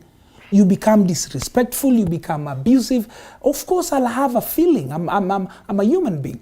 Chebukati and the commissioners were literally beaten in Bomas. Wow. Literally beaten. So I would anticipate them now that the court has finished its place, that they'll be saying, okay, mulituchapa, Supreme Court imeongea, sasa pia sisi ni wakati wetu wa kufanya vile tunaelewa tunafaa tufanye. Well, they're human beings.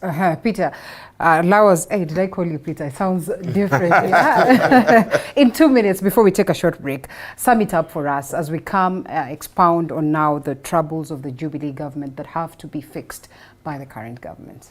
Well, I want to agree with my colleague here that... with me? Definitely. Not him, eh? You know, the truth of the matter is, it might not be TV47, because I've been here through, I won't accuse TV47. I've never come here and being curtailed on speaking my mind and my freedom. But let's face the fact. One of the institutions that almost got this country into the break point is the media. Media took side, and that is a fact. We may want to hide under the bed or wherever, but the truth of the matter is that the biggest number of media houses took sides. Now, the African democracy has not come of age where media takes its mind, it takes its stand on certain issues. The media currently in Africa ought to inform in a balanced way so that we grow this democracy to a level where now a media, if you go to the US, you will find media houses like CNN International, they are more inclined to the Democratic Party. On the other side, you go and you find the Fox News. They are more inclined into the Republican Party. You'll find the New York Times has endorsed everything the Democratic Party does. You go, you'll find another, maybe the Washington Post is doing something else. Now, that's a growth of democracy that started in the 1700s. To get where they are, they have grown for a very long time. They have done the balancing act to a level that a media can now comfortably take side and advocate on a certain issues. But that is not in the country. So I would want to ask that moving forward, because we do not want to stay there. And I think the first address of the president-elect, you know him having a lot of fun movement with the media on how they covered. He was sending a message that he is not dwelling on what the media has done, because majorly you'll find that the media normally operates on the government of the day's principles of operation. So this government must set it in a way that media houses are not curtailed. Media houses are not restricted to report, even if it is something that, because one of the two avenues where we keep government of the day in check is the opposition and the media. Therefore, the media must be allowed to operate on a free space. Which they have alluded to. Yes, but the media must also exercise restraint when given that opportunity in terms of their reporting. Let not them propagate ideas that might divide this country right in the middle. And allow us to take a short break. Gentlemen, we take a short break. We have to, then we come back.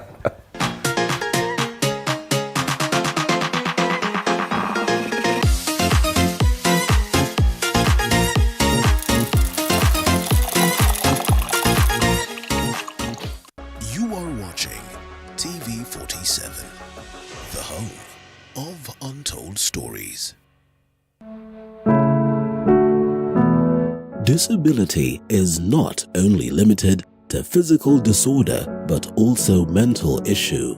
From depression. I was under depression for like 2 years. Bipolar. Bipolar disorder is a mood disorder. And even suicidal thoughts. When I was just about to hang myself, a certain voice just talked to me, and I believe that was God. I tried suicide more than 6 times. Beyond the Limit has gone beyond its limit to find answers so as to help everyone go through life with ease. Join Muthoni Maina every Saturday at 7:30 p.m.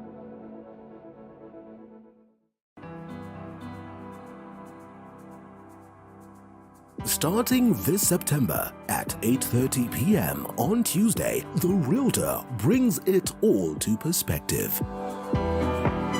We identify a property, discuss and demonstrate the journey towards ownership. Professionals who have integrity, and from their catalog you can easily read that these are professionals who are able to deliver. Everywhere you go, you have to up your games. You have to go with the trends. Not forgetting the market as well as the risks that come along. The runaway prices of the land. We are saying that it's something that we can never go without mentioning. Any developer will not go without mentioning price of land. Don't miss out.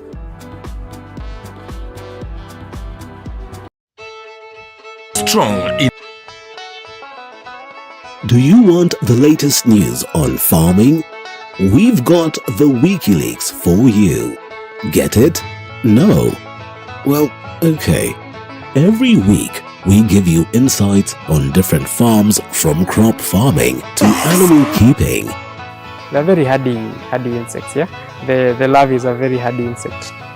We look forward to having an optimum production in maybe about 5 years. Yes. Yeah. So we plant every week and we harvest every week. Join Violet Njoki every Sunday at 6:30 p.m. as we skooma the wiki. It's not all the time you have to read your farm. Sometimes it's of benefit.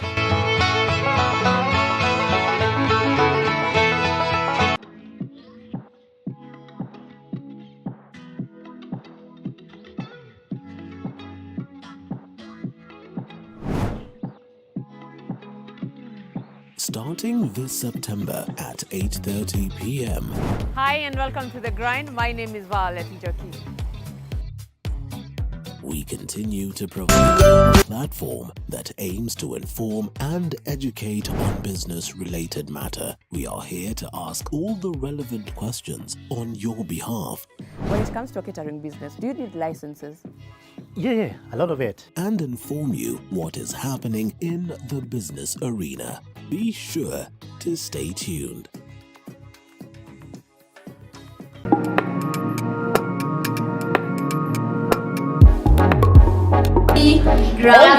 You look forward to the weekend. And we are here to help you make the most of it.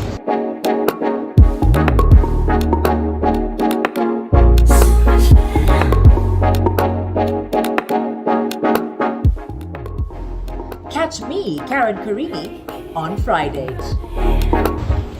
And with me, Muthoni Maina, on the weekend.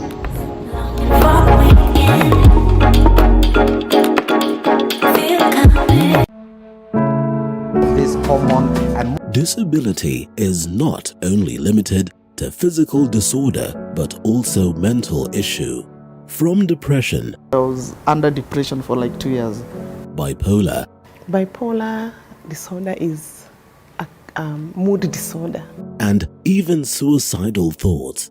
When I was just about to hang myself, a certain voice just talked to me, and I believe that was God. I tried suicide more than 6 times. Beyond the Limit has gone beyond its limit to find answers so as to help everyone go through life with ease. Join Muthoni Maina every Saturday at 7:30 p.m.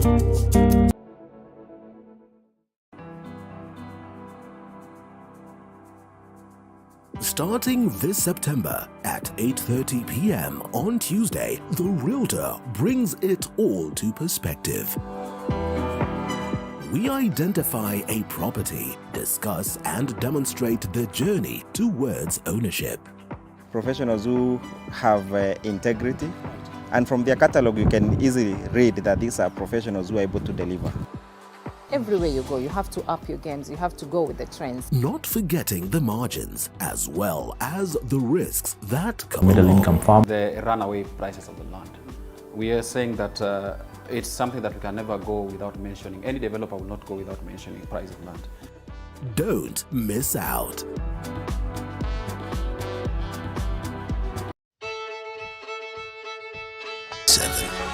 The home of untold stories.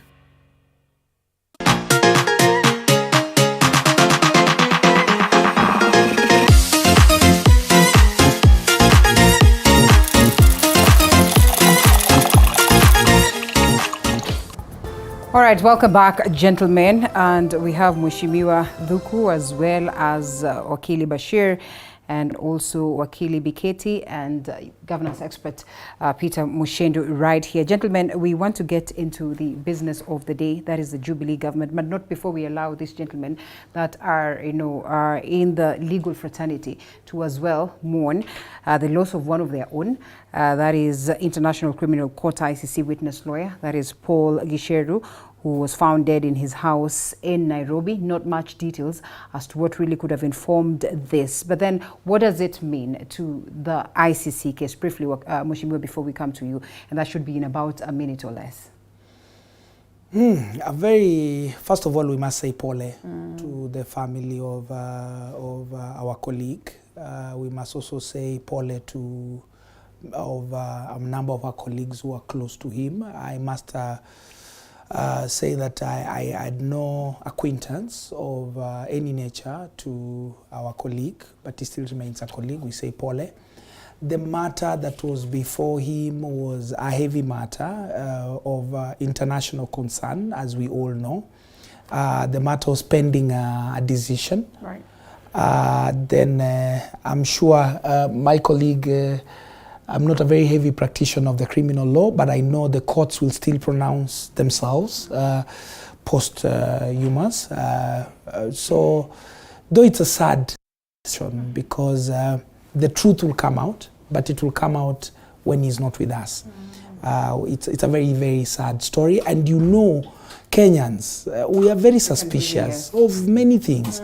So I wouldn't want to speculate in any nature. I mean, the speculations around already, that's the most unfortunate. Let the speculations be there, but it's, you know, there is that poem, The Road Less Traveled, where if you decide to take some of these then you're looked at as not being very popular. I am sure Mheshimiwa, being a politician, will be maybe telling us about the chartered plane that all of us didn't know about. But you can see the politician knows that there was a chartered plane to some place. Yes. But for us, we remain in the opaqueness. We don't know about it. Yeah. So I would like to, also being a practitioner of the law, this is a serious issue. Yeah. Of course, the law institutions have definitely gone in. The legal process has started to establish what happened. There must be an inquest, whichever way, for us to establish what happened to our colleague. Yeah. But I wouldn't want to speculate. People can also die naturally. Yes. Why do we in Kenya believe that every death must have some ill motive? Nature also makes a call. All right, well, do we want us to sum it up on that note, perhaps because of the best interest of time? Wakili, 30 seconds. Linda, I also wish to take this opportunity to pray for friends and family members of Wakili Gishu. It's a tough moment. May God give them closure at this time. With respect to what has happened, it was a fairly intricate case. What he has had before the ICC case, about 8 or so counts were before him, and they were all trying to find him guilty of largely witness tampering and interferences. I think despite passing on, he has passed on at a time when judges in Chamber 3 of the ICC court are yet to deliver a ruling, whether or not he'll be found guilty or not. But now, the effect of the ruling is that it goes to the core of bringing out the aspect of witness interferences, and that now goes back to how the ICC cases has been handled in our country. The way so many people, the way those who are before the ICC have gotten off the hook. So that is now that connection that the prosecutor was trying to make, that there were interference. You know, cases are normally pegged on witnesses and witness statements. So the moment you get rid of witnesses in one way or the other, you'll be able to win your case, especially for criminal cases. So I think in as much as we leave it to the agencies, to the investigative agencies, and his family members to actually establish the actual cause of his death, in terms of the ruling before the court as to whether or not he'll be found guilty of witness interferences, I think the hearing has been done. It is just a matter of delivering that particular ruling. It's for us as the legal fraternity, we have lost a colleague. That is the other thing that also he's special to us because we are a family. Right. Yeah. All right, let's close this and get to the failures of the Jubilee. Mheshimiwa, we do not start with you. We start with Peter here, and then we come to you because Peter should be exiting the stage any moment from now. We have focused much on, say, the treasury, the coffers, the economy, the high cost of living, the numerous, matters that were considered to be the failures of the Jubilee. But we overlook some of the small nitty-gritty things that also happened during the reign of the Jubilee government, and perhaps during this time we'd have expected for them to come up with policies and and regulations to look into these matters. Maybe from what it is that we have witnessed, and I am referring to what played out yesterday, where a 5-story building collapsed in Kiringiti, Kiambu, and we lost lives as pertaining to that. Getting to establish the reason as to the same is because then the owner had not followed the right guidelines as to setting up structures. This also is in the hand of the government. What will it take for us to shift gears, to be keen enough to have policies and guidelines that should be adhered to the latter, to make sure that even as we erect buildings, then they should be within the confines of the law, and that we do not have to lose lives because of such carelessness? First of all, I want to take a moment and pass a message of condolences to the family of the 5 people that we lost at Kirigiti building collapse. It is rather unfortunate to see some things happen. That building was actually a 7-story building. It collapsed. Not 6, Yeah. But now also the 6. Yes. The 6th perhaps, like 6 buildings. He had done 6. He's done 6 stories, and then elected a small structure on the top of the 6th. Now, but also this is the 6th one. Yes. In Kiambu, in Kiambu County. Less than 12 months. Now, you look at these things in one county, and that tells you there is definitely a problem in our LAD physical planning department, because these are the people who approve these particular buildings. And I think that is one of the areas the new governor needs to keenly look at, that we have a lot-10 system within our county. It cannot be that every time you're talking about a collapsed building, it is in Kiambu County. There must be a problem with the approval system, the inspection, and the enforcement area of the law, because it is not physically and possible to imagine that a 6-story building was coming up in an area without anybody within the county government knowing that that structure was coming up. Linda, that structure was started in March. And in March, it is not even those who do construction possible to have gone all the way to the 6th floor in just 3 months. There says that there has been a problem in the way you do your building. There is no curing. The materials used, you can tell there is a problem. And I think these are some of the rotten things that the county government of Kiambu needs to deal with.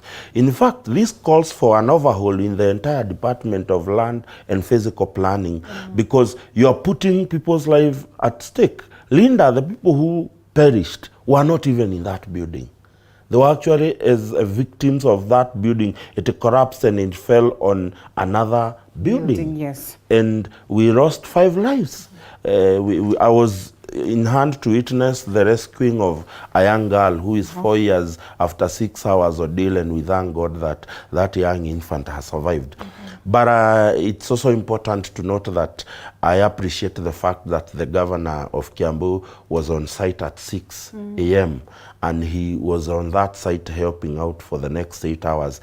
It is a clear demonstration of service leadership, something that has been lacked in Kiambu for the last few years. So we pray that the governor, having witnessed and having seen the kind of mess this Department of Physical Planning has made, he is going to move with a lot of eagerness and with a lot of caution to do an overhaul in this department. We cannot continue to lose lives because of poor workmanship. And these are some of the things we are talking about. The new governments that are being formed, most of them are being formed, the national government and most county government are being formed by the Kenya Kwanza unit.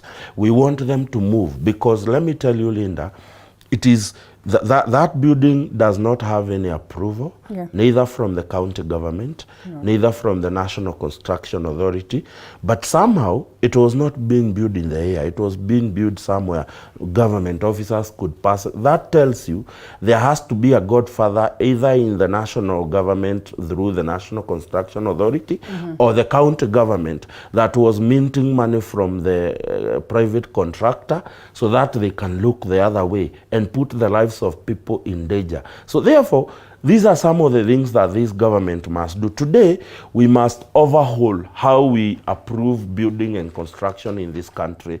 We must look at our inspectorate departments. How do they operate? Do they have today? If you study in countries, other countries, you realize that today, if Linda, you come and you apply for construction, the inspectorate will come to your site. Yeah. They will pin that particular location in their system, and anything else that is done from approval and continuous inspection to the last minute where the fire department comes and inspects the building for the purposes of occupation. It is a system that is put online that even if it is not Linda who is the inspector today, if an inspector comes, another one comes tomorrow, he will not need to start looking for paperwork anywhere. It is a systemic way of doing things, and that is what the new government must introduce, that we must change how we do things so that we have 5 Kenyans who have lost their lives because of poor workmanship. That is pretty much unfortunate. And Mheshimiwa, we come to you. The excitement that the Kenya Kwanza government has taken, the government, or is the government of the day, is one, but also to acknowledge that there is a big problem in the country. A couple of matters need to be addressed, what it is that we speak of, and the numerous cases that have been presented before them to deal with. I mean, this excitement must be short-lived. Now, thank you very much, Linda. And very briefly, let me say apology to the victims of that building that collapsed, and also for the departed lawyer. We sometimes, it is always good and prudent to give chance to the relevant authorities to crack some of these things. We don't just go commenting about issues. But how long, Mheshimiwa, honestly? No, I mean, that one is in relation to the death of the lawyer and the building. But now I'm coming to the issue at hand, fixing the Jubilee mess. I don't think the Jubilee mess can even be fixed, because it's like when you have a cup and the cup is irredeemable. It have holes everywhere. So what you need is to mold a new cup. Governance experts will tell you that you really cannot start on zero and expect to make any form of What is there? Transformation, I mean. Let me say this. Jubilee had gone to unbelievable... Which was your party? ...levels. Of course it was. But Jubilee, it played a mulife on us. We were telling it, Jubilee, don't run. It was running away from us. You just start to bring mulife into the discussion. We were telling it played a mulife on us. We were telling it, mulife don't run. It was running even more from its... So what I mean is this. Jubilee. Jubilee at some point became a very dictatorial party. Part of us, led by our current president, talked of bottom-up economic model. They brought all manner of insults. You remember? They were saying when bottoms up. Right. But that will happen. In fact, I remember when we had an economic forum in Nyeri with the current president. He told us, don't even say we will do 10 years. I want, if I'm given 5 years, the 5 more will be added because of executing the promises I'm making. So, number one, we have a good government in place where even the deputy president will be respected. We showed as a party courage and hope, and that is why you find members such as Honorable Toto, Honorable Shelin Kirinyaga, people down there. We have cooks and watchmen who have been given jobs in the county assemblies to go and represent people. So this is a party that respects all the people and the capacity to make a difference in Kenya's life. So what I would say is this. You see, our president have started off very well. I used to hear during campaigns people talking of the Mandela moment. I think the Mandela moment has President William. But he's not set up his cabinet. He's not set up a proper team. Let me read this for you. Allow me to read this for you. Informal governance. Informal governance means the participation in the decision-making process is not yet or cannot, in fact, be codified and publicly enforced. But it may also mean that a certain group of decision makers agree informally to advocate or enact particular policies while still acting in formal decision-making contexts. In the sense that we have the presidency, yes, but the presidency has not set up a proper team that should work with him through this vision. And by that, you understand how important it would be to speak of these matters and to make these declarations and give executive orders with the blessings of those ones that work around you. For instance, the cabinet. The Sahrawi matter that really got us, having a lot of questions as to how then the current government is making their decisions. Well, it could be, but the ramifications that come along with that perhaps could not come if there was advice from the cabinet, if there was consultation. And the fact that he has this delay and many other offices that need to be constituted, don't you think it is running the government in an informal way? No, Linda, look here.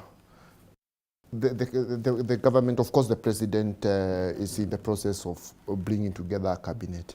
But even before that, even when the cabinet is there, the president will remain the head of government, including the cabinet. Look, we watched helplessly as Jubilee disregarded constitutional bodies, like when judges were appointed and some advised the president against appointing those judges. Our new president made a pledge even before he was elected. Once I'm elected, I will appoint those judges. It have happened. Let me take it away from you and perhaps loop in Wakili on the very same note. Was that proper? Yes. In terms of the appointment of the judges? Yes. Absolutely. It was in order. It was in order. Yes. To overlook what it is that the former president said, that there were integral issues that were revolving around. You see, Linda, when you look at the way the law has been drafted, the president has little powers.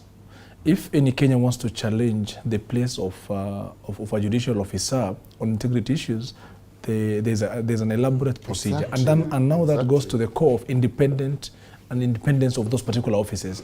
The reason as to why the president is not being given so much powers is to give and bestow the powers of the judiciary upon it. Yeah. That's why the judiciary has the Judicial Service Commission. Then the former president also messed up. One time he told us that he has a dossier that has been shared with him by the NIS. He has never made that public. He has declined to share it with the former Chief Justice Emeritus Maraga. So that tells you that, for me, by the way, I have been surprised by this new president. As to how he moved so fast, that was amazing, and I think kudos to that. Linda, let me just come to something. As to the problems that have been witnessed in Kiambu with respect to the tumbling down of that building, when clients come to us and they want to venture into construction works, there are those particular requirements and licenses that they apply for. But the problem that they're having is you will find a client who has his papers in order, but who is being frustrated by the likes of NCA, former NMS, for example, NEMA. I think what has happened is there has been an extortionist racket that has not been looking at the interest or the fairness of the project, but a way to make an income. I am telling you, like, there are some clients in Parklands who are potential developers, who are some of my clients. They just receive a suspension notice, just like that, from NCA. But now you'll find the same NCA is not doing what is right. That means in the event you pay them something, you will get the license the way you want it. Okay. They do not so much care about the quality of the materials. Now the problem with that is the place of institutions. The kind of institutions that we are having, are they doing their jobs right? If we are having a problem with this, how do we get rid of this? It is not about blaming the president, it is about also our parliamentarians. Our parliament can summon the director of NCA, for example, and ask him that questions. In the event, because he's the head of that institution, you always go for the head. If he's not doing his job right, get rid of him, replace him with somebody. For example, in the case of NCA, I think there's Engineer Maurice Akech, quite brilliant, straightforward. Actually, I'm one of the lawyers who have engaged him on a number of things, on a number of issues, and he has been at hand to always address our problems. But I think it's a live problem that is existent at the local municipal, the local county levels, NEMA and NCA. So I think there is an institutional reforms and then that we need to have on that. Then the other thing is that we need to also have EACC coming through and also act on the various complaints. Let me also mention this. We are talking about the Jubilee mess, but what was who are part of this mess? I think it's let's be quite fair. Our deputy president was then a member of parliament and also a member of the ruling party. Our president was at the time the deputy president and deputy party leader of the Jubilee coalition, which had shared with us their manifesto at the time. If we are told that we were there on paper, but practically were secluded, that is okay. But towards the election, you shared with us a manifesto. You told us, these are the problems. Give us the opportunity, we'll fix it. Now, again, you are giving us stories of telling us that we cannot fix this problem. Even this problem is humongous. That actually sets the pace as to why and as to how you're going to be ineffective for the next 5 years. I think this new government has been given an opportunity by Kenyans. Let them not tell us that the Jubilee mess was so huge. It is not about that. You knew what you were coming for. You knew the problem was there. You sought for this job. You were given the opportunity. Lead. Stop with the blame games. That is now the problem going to have with this regime. And you're going to see this up to 2027. These particular blame games shall be there if we give them the opportunity to keep blaming their wars onto the previous regime, which they were still part of. Wakili, allow us to loop in again, Mushindo, and then we come to you. Really, why is it that the current government is behaving as if they were asleep and then they were woken up and, to their dismay or to their surprise, the country is totally not what they expected, yet they've been part and parcel of the Jubilee government? If not so, you and I and every other person that is on this panel will agree to the fact that even as Kenyans, with our bare eyes, we could see some of these problems that are getting them surprised. We must say the truth. Obviously, when you are outside looking in, you never get to know the actual gist of the problem. Okay. And majorly, every government, and they know it, including Wakili knows, the work of the deputy president is mentioned twice in the constitution. And one of that work is being principal assistant to the president. The very active Rigathi Gachagua is going to say so years from now. Let me tell you, that you understand that I did not know. It says the work of the deputy president is to be the principal assistant to the president. Yes. And he will perform duties as allocated by the president. So as the deputy president and as a cabinet, you serve the pressure of the president, who sought the mandate of the people, and he was made the president. And therefore, as a deputy president, everything that you do within that government, it is as directed by the president. That means if there is a disconnect between you and the president, then you become an idle person and you can actually be sidelined in government. Now, that is not a reason enough to actually now say that, justify why this government will not work.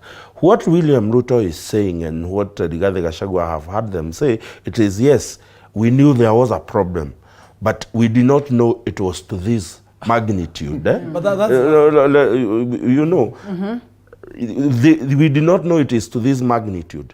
They are coming into a government that in the last 2 weeks of the campaign spent 53 billion shillings, which they cannot tell us where they went. Today, as I'm talking to you, the last exchequer to the county was in the month of June. We are in September. No county has received its exchequer since then.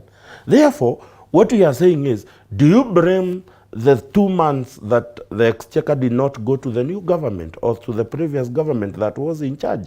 In fact, the cabinet secretary for finance, Ekuru Yetani, is still in place at and we're talking about him today. Yes, and that's why we're asking, why is it that Treasury?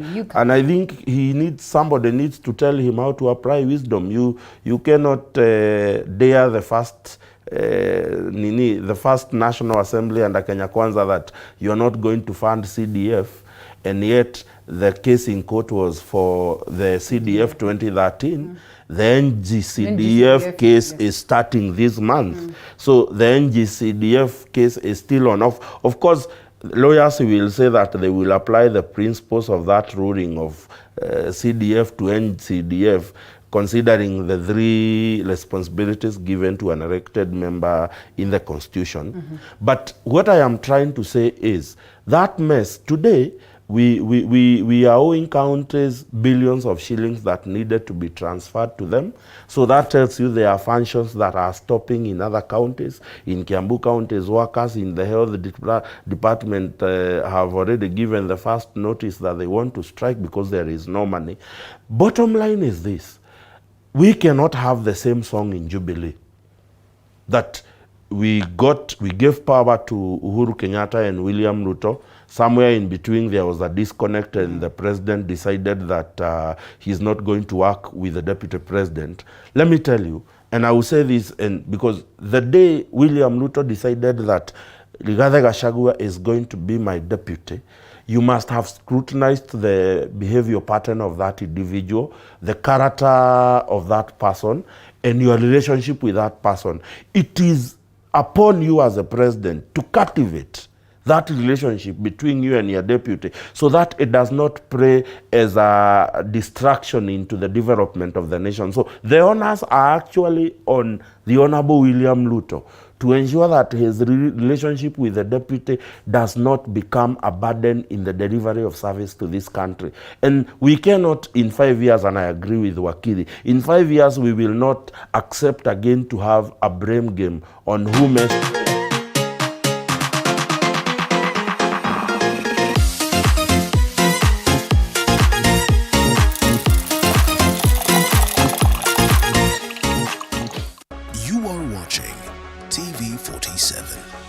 The home of untold stories.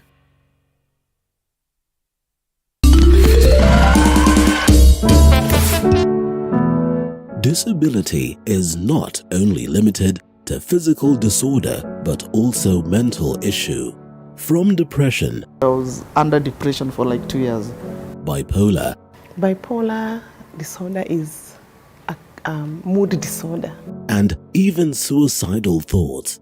When I was just about to hang myself, a certain voice just talked to me, and I believe that was God. I tried suicide more than 6 times. Beyond the Limit has gone beyond its limit to find answers so as to help everyone go through life with ease. Join Muthoni Maina every Saturday at 7:30 p.m.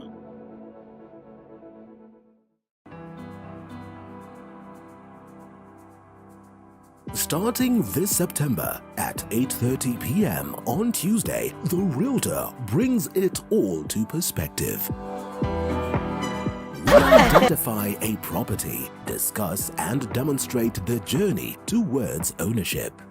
Professionals who have integrity, and from their catalog you can easily read that these are professionals who are able to deliver. Everywhere you go, you have to up your games. You have to go with the trends. Not forgetting the margins as well as the risks that come along. The runaway prices of the land. We are saying that it's something that we can never go without mentioning. Any developer will not go without mentioning price of land. Don't miss out.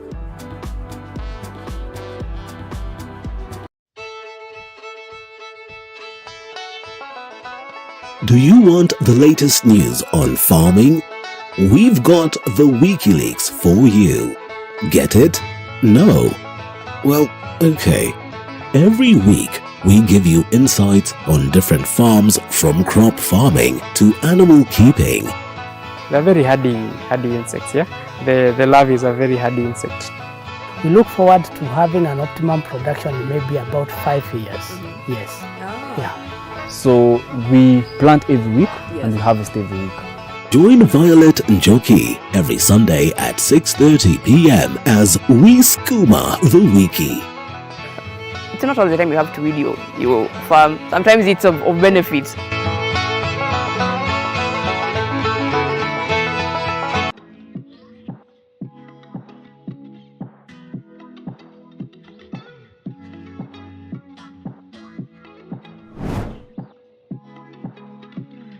Starting this September at 8:30 p.m. Hi and welcome to The Grind. My name is Violet Njoki. We continue. Disability is not only limited to physical disorder but also mental issue. From depression. I was under depression for like 2 years. Bipolar. Bipolar disorder is mood disorder. and even suicidal thoughts. When I was just about to hang myself, a certain voice just talked to me, and I believe that was God. I tried suicide more than 6 times. Beyond the Limit has gone beyond its limit to find answers so as to help everyone go through life with ease. Join Muthoni Maina every Saturday at 7:30 p.m.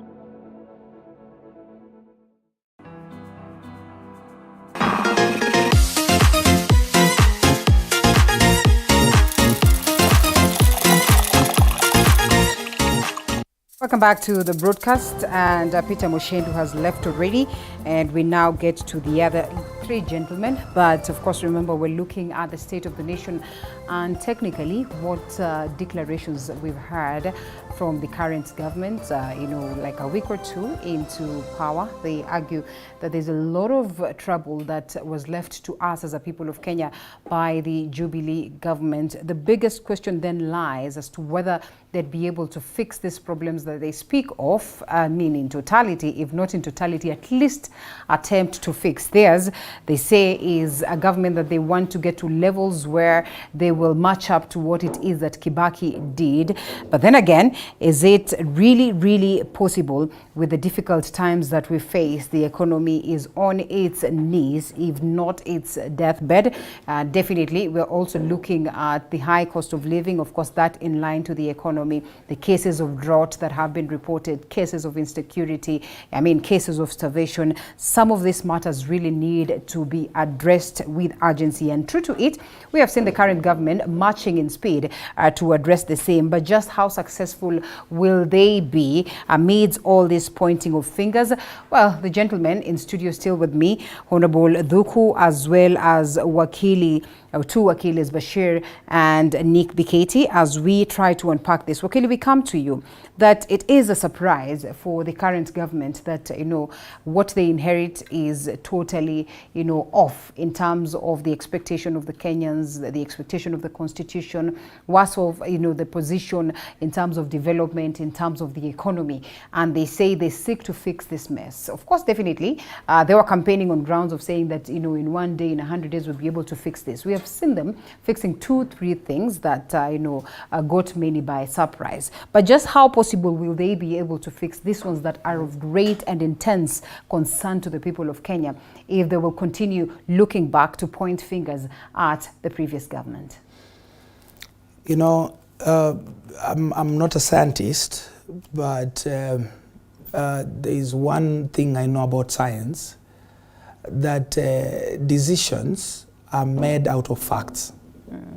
For you to make any proper decision, then you must be informed of the actual position. The question on the position of the economy and where it is, how bad it was, is a case that was made to Kenyans. Precisely that was the question that was subjected to you and me, Linda, on the 9th. And that question was answered by the majority saying, indeed, what you're telling us is true, that the economy is in a bad place. So to me, if Jubilee messed up or not, that question was determined. I like the way Mheshimiwa Thuku puts it, that the Jubilee government was in a takeoff and get away from us situation, a run away situation, not only from its politicians, but also from Kenyans. So that's the kind of situation that we witnessed, and to be truthful, I think we should not really be diving so much on was it good or was it not bad, or was it bad. That question was rested.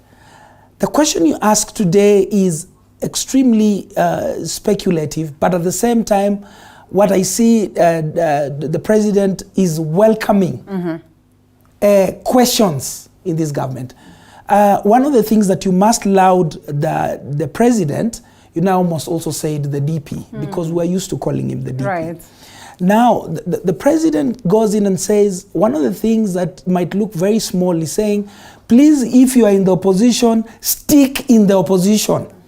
That might look at something light, but it's not in the democracy situation that we are in, because we want the questions. Kenyans must ask the questions. One, why haven't you fixed the cabinet? Valid question. Right. Is there an answer? Yes. When you announce your cabinet, you must be alive to the process that Mheshimiwa Bashir has been putting out here, that in Kenya we operate within certain frameworks and regulations, yes, which also govern processes.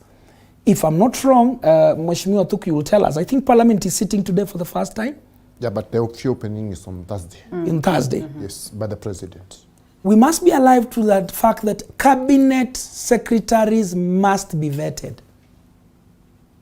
Cabinet secretaries must be vetted, and they are vetted by Parliament. Right. We just saw the Parliament, I think it's the Parliamentary Service Commission, doing an induction process to our members of Parliament. Forget the seasoned members like himself. There are members who've been newly elected. They must be taken through the processes to give them capacity to do their job.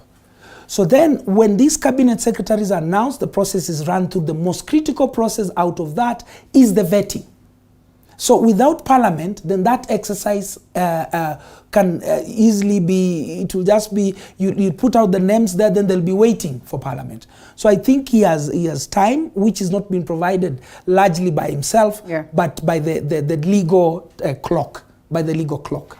When you speak about the clock, yes, and I mean, perhaps just looking at those ones that are sitting in that cabinet today, you can confidently say that there's no vacuum, because then you, I mean, and we're even trying to look at the body language of, say, Ukur Yatani, standing right behind the president when they're talking about the flagging off of how then the drought matters can be addressed. And also the altercations, if not altercations, the back and forth that we've witnessed as they try to address some matters of what it is were the flows of the Jubilee government. I mean, can you confidently say that these ones that are in charge right now are really in charge? No, they are not. You know, there is a, I stand on two caps now. I wear two seats at that point. There is a political question you ask, and then there's a legal question you ask. One, executive, which are now cabinet secretaries, they serve at the privilege of the government of the day. But then there's the transition period, because there can't be a window, I mean a vacuum, so they are in that transition period. If they'll be retained is another question. But as you correctly put it, I think I'll be jittery.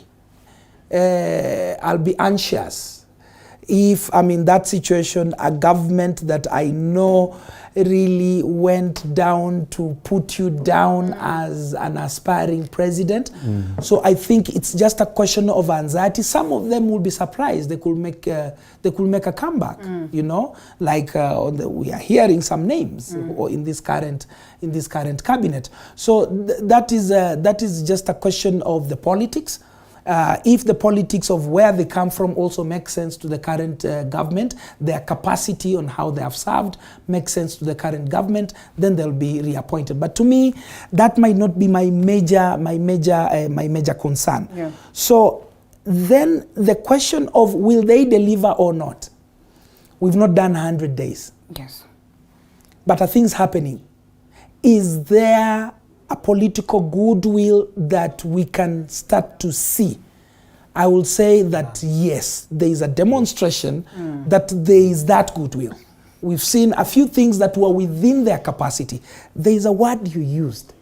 Is the president acting informally?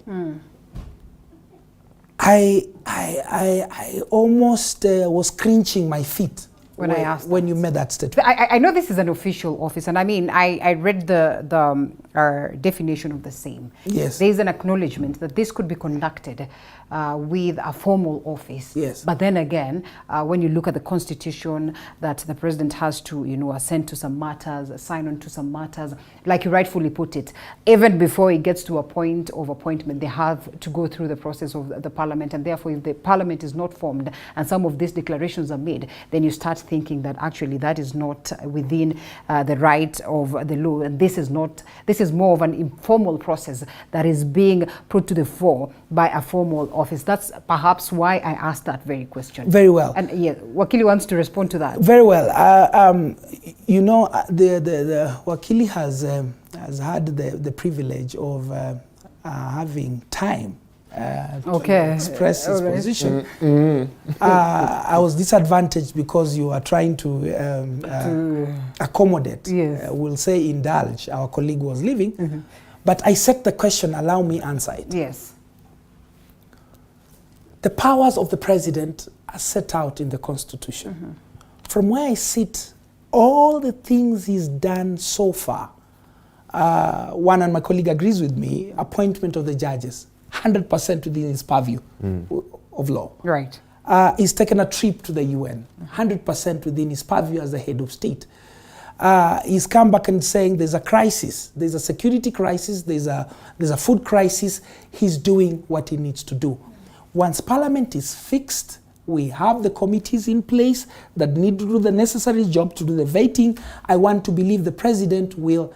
I have not seen a single pronouncement that the president has made that even comes close to a smell or scent of illegality at all. Or the even Sahrawi case was in order. Which case? The Sahrawi. Is it Sahrawi or Sahrawi, the country? Sahrawi. I'm not... Sahrawi. Where Wakili should be knowing that. But before I get to that, Linda, please allow me to state a few things. Mheshimiwa should be waiting to... Yes. When you look at the law, when you're having a transition government, when you're transiting to a new government, the reason as to why you have cabinet secretary CSs who are still holding those positions is to give room to delivery of services to Kenyans. Exactly. So the calculation is that by the time, up until the time this new president shall name his new cabinet, the office holder as we speak for Interior is Honorable Matiang'i, and the same applies to the rest. But the big question is, in as much as the Constitution anticipates that this new president shall be working with these CSs up until he appoints new CSs, is that the reality? Let me just give you a few examples. When he was during that ceremony of swearing in of these judges, the Solicitor General was not there. No CS was there. I don't think CSs were there. When he was going to Unga in New York, which CS followed him? Foreign Affairs, none. When he was the other day, yesterday, when he was sending away the trucks that were carrying food for the drought-stricken people, Ukuru, I think, was there. But CS for devolution, no. So that tells you that what is happening is these are political moves. And the decisions that happen at the moment is that these are decisions that he informally makes with his friends and his close. Linda, look here, Linda. Without hitting so hard, I mean, the reality is perhaps... Should the president sit back when people are dying of hunger? No, Linda, look here. But nobody said he should. What I'm saying is let's get a clear perspective of this. Yes. You saw the deputy president launching the subsidized fertilizer.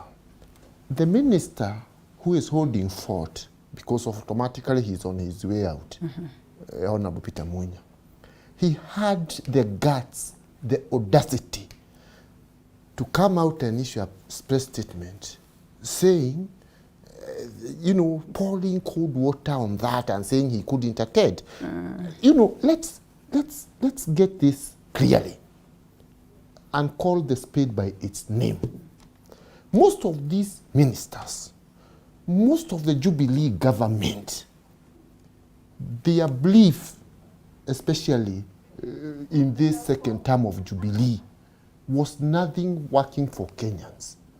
Their major obsession was on how to stop His Excellency William Ruto from ascending to the presidency. They became campaign agents. That is the truth, and it must. And if they were that bad, why do you still retain them? No, it is constitutional. It is constitutional. You cannot throw them. Look, while we all understand that this current constitution accords you that time. Look here. You cannot throw them away, and I'm even surprised. Yes, Kibaki did. In 2007. But that was not within the the law anticipates you to act within reasonable time. Yes. So there was an interpretation that was done by the Supreme Court.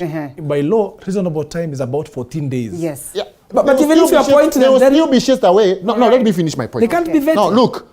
they still go home anyway. Yeah, okay. So don't worry, Wakili. They will be sent home. But and we shall have that's the irony. No, okay, of course I'm not speaking for the president, but you see, imagine a cabinet minister had the guts, as we campaigned, to write a message just because the president now, then he was the DP, because he has gone to a certain area to do campaigns. A cabinet minister would pick a phone and lie to the DP, you are very stupid. No, look here. No, let me finish, Wakili. The thing is this. We have a president who is very intent on uniting the nation. And leader, allow me, I want to quote something that he has said now twice. In fact, once he was saying this to the Al Jazeera, as he appointed the immediate president to hold some position. This is what the new president said and he said, why I tasked Uhuru to lead regional peace efforts. I am now the president of Kenya. I am the big brother now. It is in my place to work with him, that is President Uhuru. I think it's the right thing to do. I will not allow negative, underline that, I will not allow negative energy to be built around our country. It was a competition. That's behind us now. We now have a country to govern and we have a region to look after. And I believe President Kenyatta can bring value. So this shows you the whole approach the new president and his deputy have is that of uniting the nation. Look, our forests have been dilapidated. The deputy president have said people will be given these dilapidated parts so that they plant trees. This is what we call Shabba system. And even the EU environmental, the United Nations environmental program, they agree you can use Shamba system, monitor it closely, and you bring back. But how much of policies and discipline do we have as a people? No, we instill that. And I mean, you must have seen the latest of the same. Lots of questions as to whether then this would end up being land grabbing, and there are others that are locals already. Let me finish here, Linda. Let me say this. We have a very focused leadership as Kenya Kwanza. Very focused leadership under our captain, His Excellency William Ruto, and his deputy Rigathi Gachagua. People can come up with all manner of gimmicks, but I'm telling you this. Most of us in Kenya Kwanza don't do alcohol. That is why you even saw we are taking players to state out. Really look, had this argument. Yes. No. So what I'm saying and why I'm saying that is because. And Bashir was nodding his head when he said that. Yes. I'll remind you that on this alcohol argument, there is also that aspect of, embracing so much of Christianity that I've even received a formal declaration by the atheist community saying that, let us be reminded that this really is more of a secular state, and therefore we cannot overlook all these other. But in our constitution, we recognize the supremacy of God. Yes. It is in our constitution. Okay. God is Allah, for the sake of my brother here. So the supremacy of Allah, God Almighty, is not in debate. And we are not saying... It is not in debate. Those who want to stay at this, they can stay. But what I want to say is this, and the deputy president pronounced himself on this. He said, our work, from morning to evening, our concentration is on work. So what I'm saying is this. We went to a lot of meetings with the president and deputy president. I happened to listen to them very, very, very closely. We are fired up towards working for Kenyans. The president have said this. We will seek to use our numbers in parliament to change the laws so that ministers that we shall appoint will be held accountable by parliament. They will not be going to committees. They will be going to the, inside parliament. And I was discussing this with my friend Honorable Mukomen. I was saying, if this passes, we can borrow this as the county assemblies such that we take this rule to our assemblies, we pass it so that even the CECs can be going to the various county assemblies and answering concerns to do with the common humanity there. So, you see, that is why I told you, we are not repairing this dilapidated cap we were left by Jubilee. We are molding up a bottom-up cap that will ensure Kenyans get proper services, and luckily, we have a leadership that means business, and I'm sure we shall get there. You see, and we must differentiate between crying foul and informing Kenyans. Yes. Okay. You know, Kenyans are very quickly to apply their laws in bias situations. Yes. We are the ones who say there's a right to information. Anything involving government, Kenya Kwanza has just gotten, he's telling them, no, guys, we've gotten in, the coffers are dry. What is wrong with telling Kenyans the coffers are dry? That does not mean that we are not going to get the coffers to the right position. So the Kenya Kwanza government, I remember DP Ruto saying that we don't have a manifesto, we have a plan. There is a plan to fix this situation. If you look at that plan, you realize that the plan appreciated that the economy is in a bad state. And not forget, they were not only throwing blame to the Jubilee government, they're also saying there is a total need for an overhaul in our governance system. We cannot continue to govern in 1962 formula. As much as we change the constitution, the mentality of Kenyans, you're talking about the National Construction Authority. You have new laws, but you have the old human beings. Right. So the way we've worked so hard with the election processes, the Kenyans have moved with the election process and its laws. We need to do the same in all forms of conduct so that we can get to a level of a certain civility. I always, whenever I've had an opportunity to speak to Kenyans through some of these fora, I've expressed that there is no much need for new laws, but there is a need to transform the psychic of Kenyans. The National Construction Authority, if you look at the laws, I mean, Wakili is here, I think he practices in the area, there is no many gaps. But the human beings around this area, you know, a building to get to 6 stories, surely we will not have seen a building getting to 6 stories. And if you've ever attempted Mjengo Linda, you will know that by the time you do a foundation like this, Kanjo wamefika, National Construction Authority wamefika, the first thing they're asking, kibao kiko wapi, sijui nini, you can never get to 6 stories before these people have noticed you. Right. So we have to also, in the entire governance system, they need to be also a transformation in our thinking. So we need to give the president and his deputy and the government that is in place, we need to give it an opportunity. The truth is we are in a bad place. What they're telling Kenyans is that, please, we're in a bad place. Let's work together to fix this situation. You know, we have to take a short break or we have to close it. So just allow us to either take a short break and then come back and make our final submissions. I think that's fair. Yeah, we finish. No, we take a short break and then we come back, make our final submissions on the same. All right.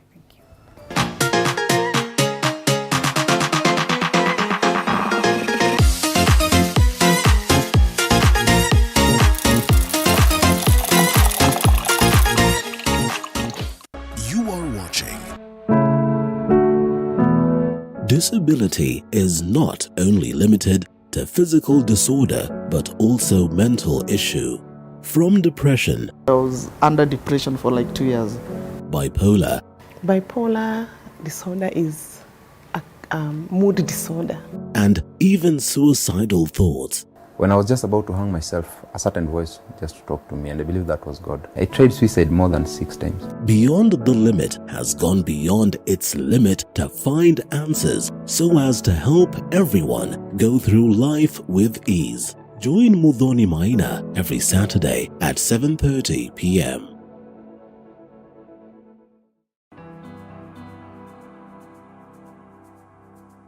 Starting this September at 8:30 p.m. on Tuesday, The Realtor brings it all to perspective. We identify a property, discuss and demonstrate the journey towards ownership. Professionals who have integrity, and from their catalog you can easily read that these are professionals who are able to deliver. Everywhere you go, you have to up your games. You have to go with the trends. Not forgetting the margins as well as the risks that come along. The runaway prices of the land. We are saying that it's something that we can never go without mentioning. Any developer will not go without mentioning price of land. Don't miss out.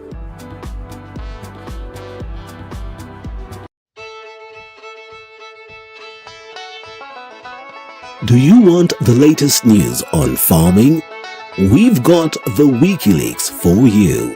Get it? No? Well, make the right choice by joining Mount Kenya University. Mount Kenya University, unlocking infinite possibilities.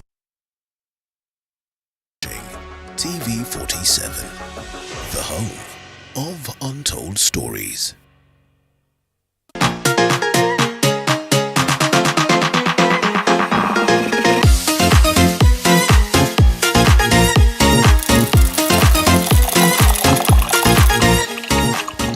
And the very last laps of this segment, Mheshimiwa Dhuku is here, as well as two Achilles advocates, that is Bashir, as well as constitutional lawyer Nick Bikete here. Gentlemen, we are coming up to sum this matter. I mean, we are all excited and looking forward to see the next or the current government then definitely deliver to the people of Kenya. Your submissions, Wakili. Linda, I think we are grappling with so many problems in the country. As we speak, close to 3.5 million Kenyans are staring at starvation as a result of drought. I think a lot of attention needs to be given to that, meaning the government has a lot on its table. The cost of living is still high, meaning the government has to do something about it. But how do you do these things? There are two ways. One, you wait for the constitution of the house. You let the parliamentarians take up their places. You get to have those particular select committees. Every committee in that house at least should be formed for the government, at least to for the necessary vettings and approvals to be done. But now, in as much as that is on the part of the legislature, we have a lot of expectations on the part of the executive.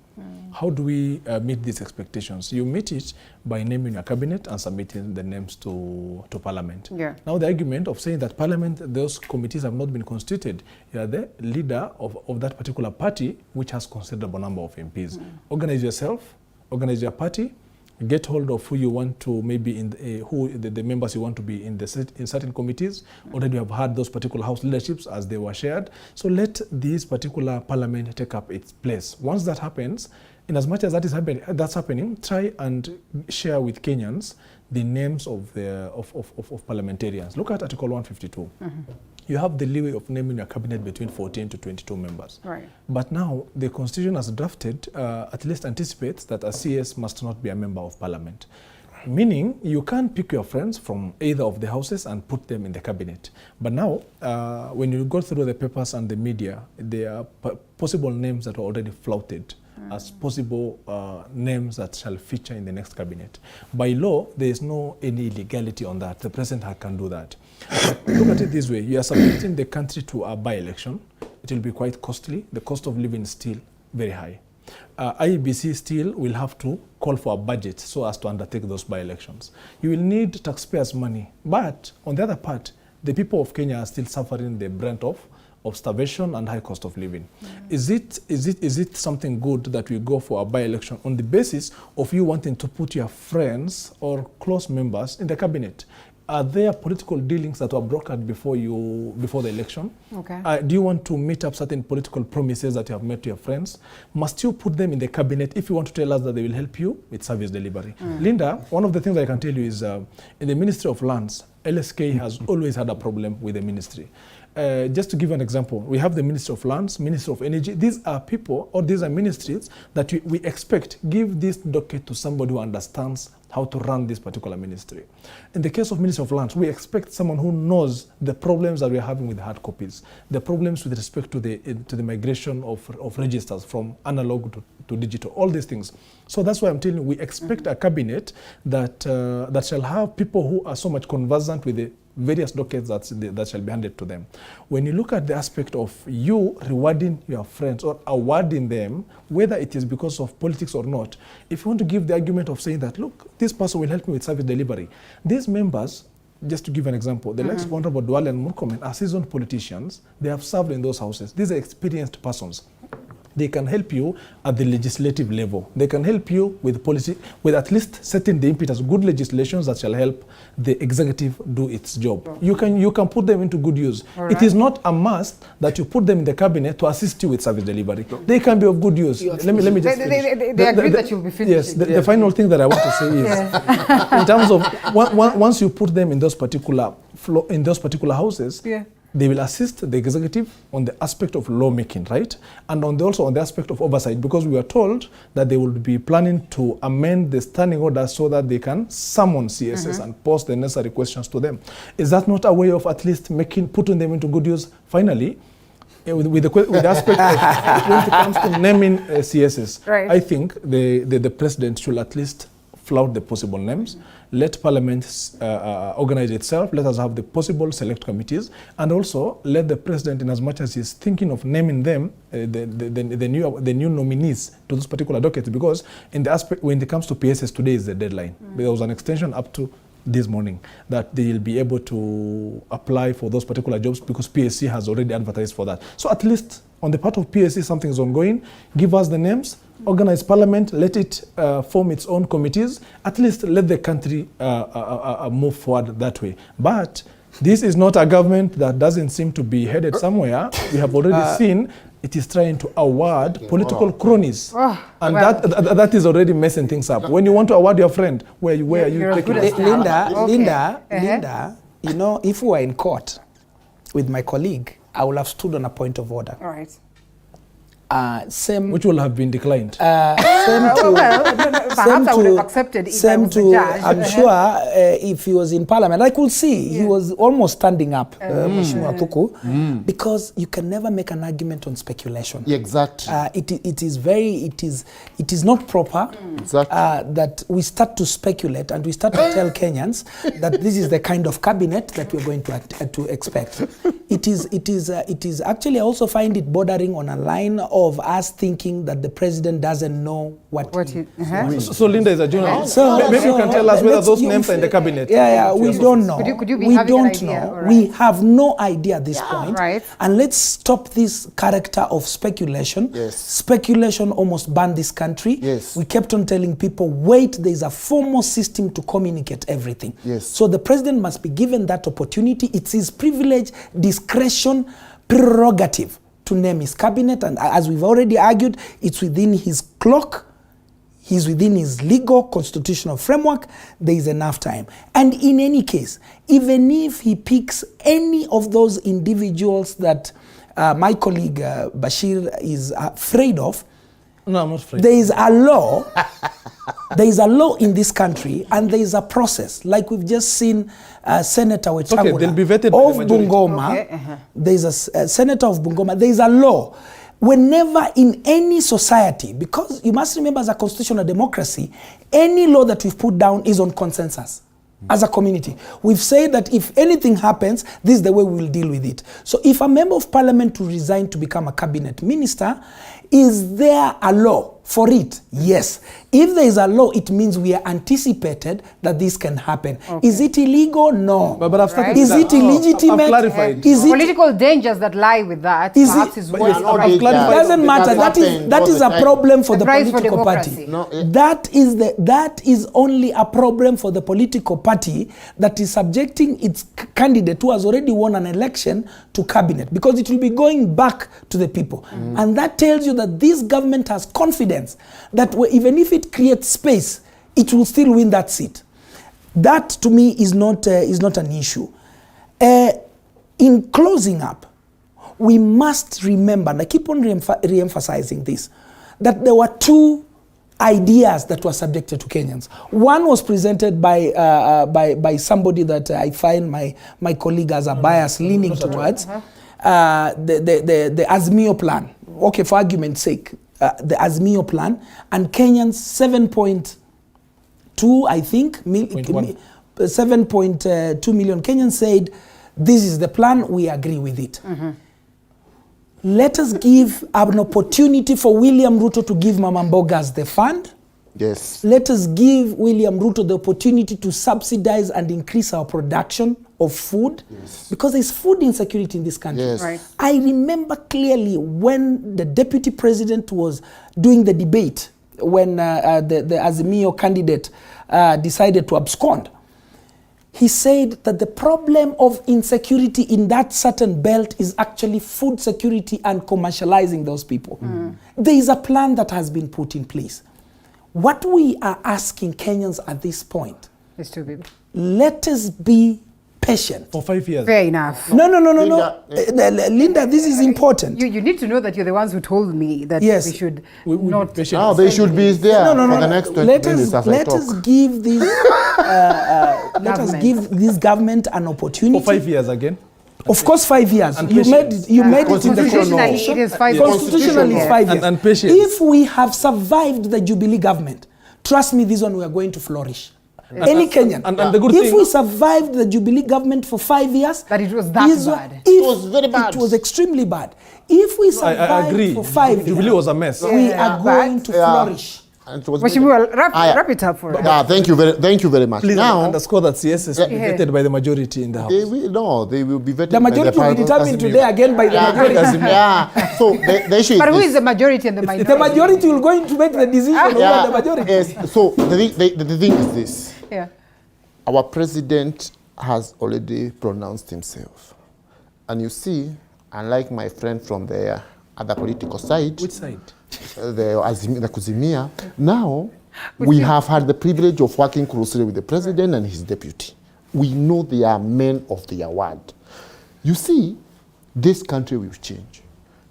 In the housing. I'll remind you that perhaps 5 years ago, when the Jubilee government was coming in, you also told us that Don't talk about. I have to talk about that. Don't talk about Jubilee because Jubilee pursued handshakes instead of development for Kenyans. Who told the people of Kenya that indeed these are people of their word? I think you can wait. I think you can allow me, Linda, to finish. Then you can.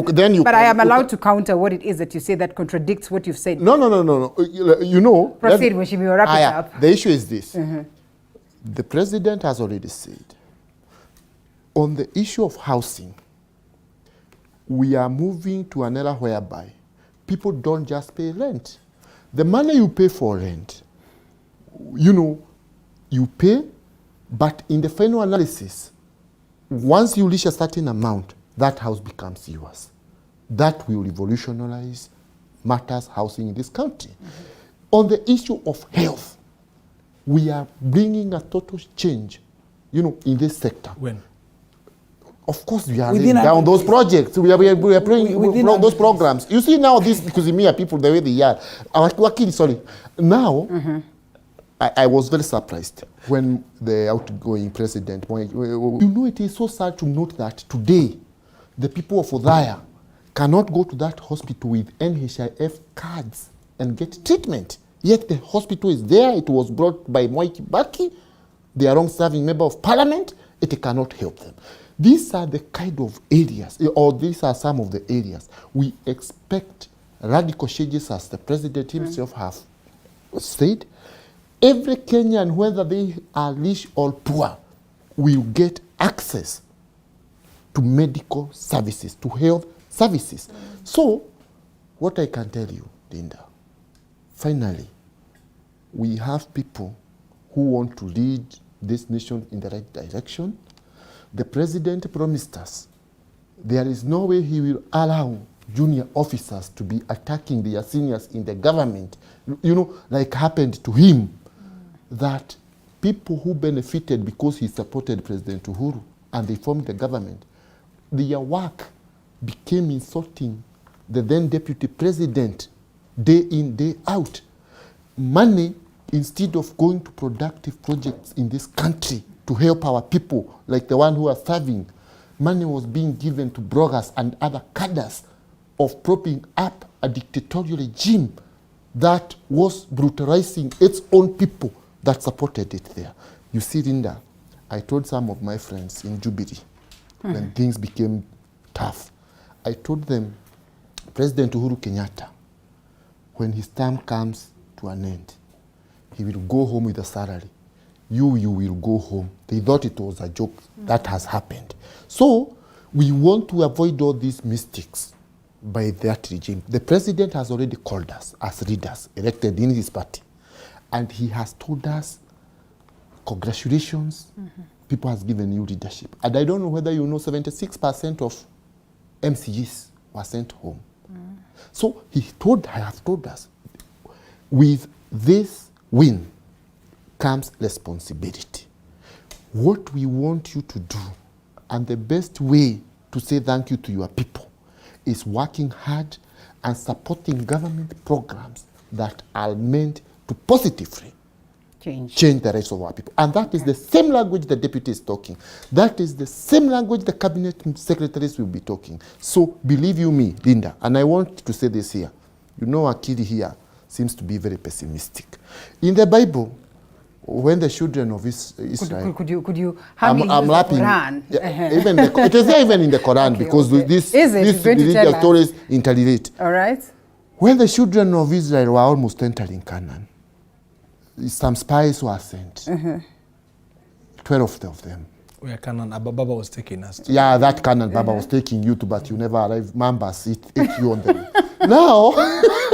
As we close, Moshe. As we close, yes. Yeah. When these 12 spies went to Canaan, they came back. They said, yes, 10 of them said, oh yes, there is honey, there is milk, there is everything is very nice, there is gold. But the people who are there, they are so gigantic. We cannot conquer them. Actually, but this is called Anak. Yes, but 2 of them, Joshua and Caleb, said, the God who has brought us this far will make us conquer. So I want to tell my friend Wakili here, the God who has brought us this far will help us conquer.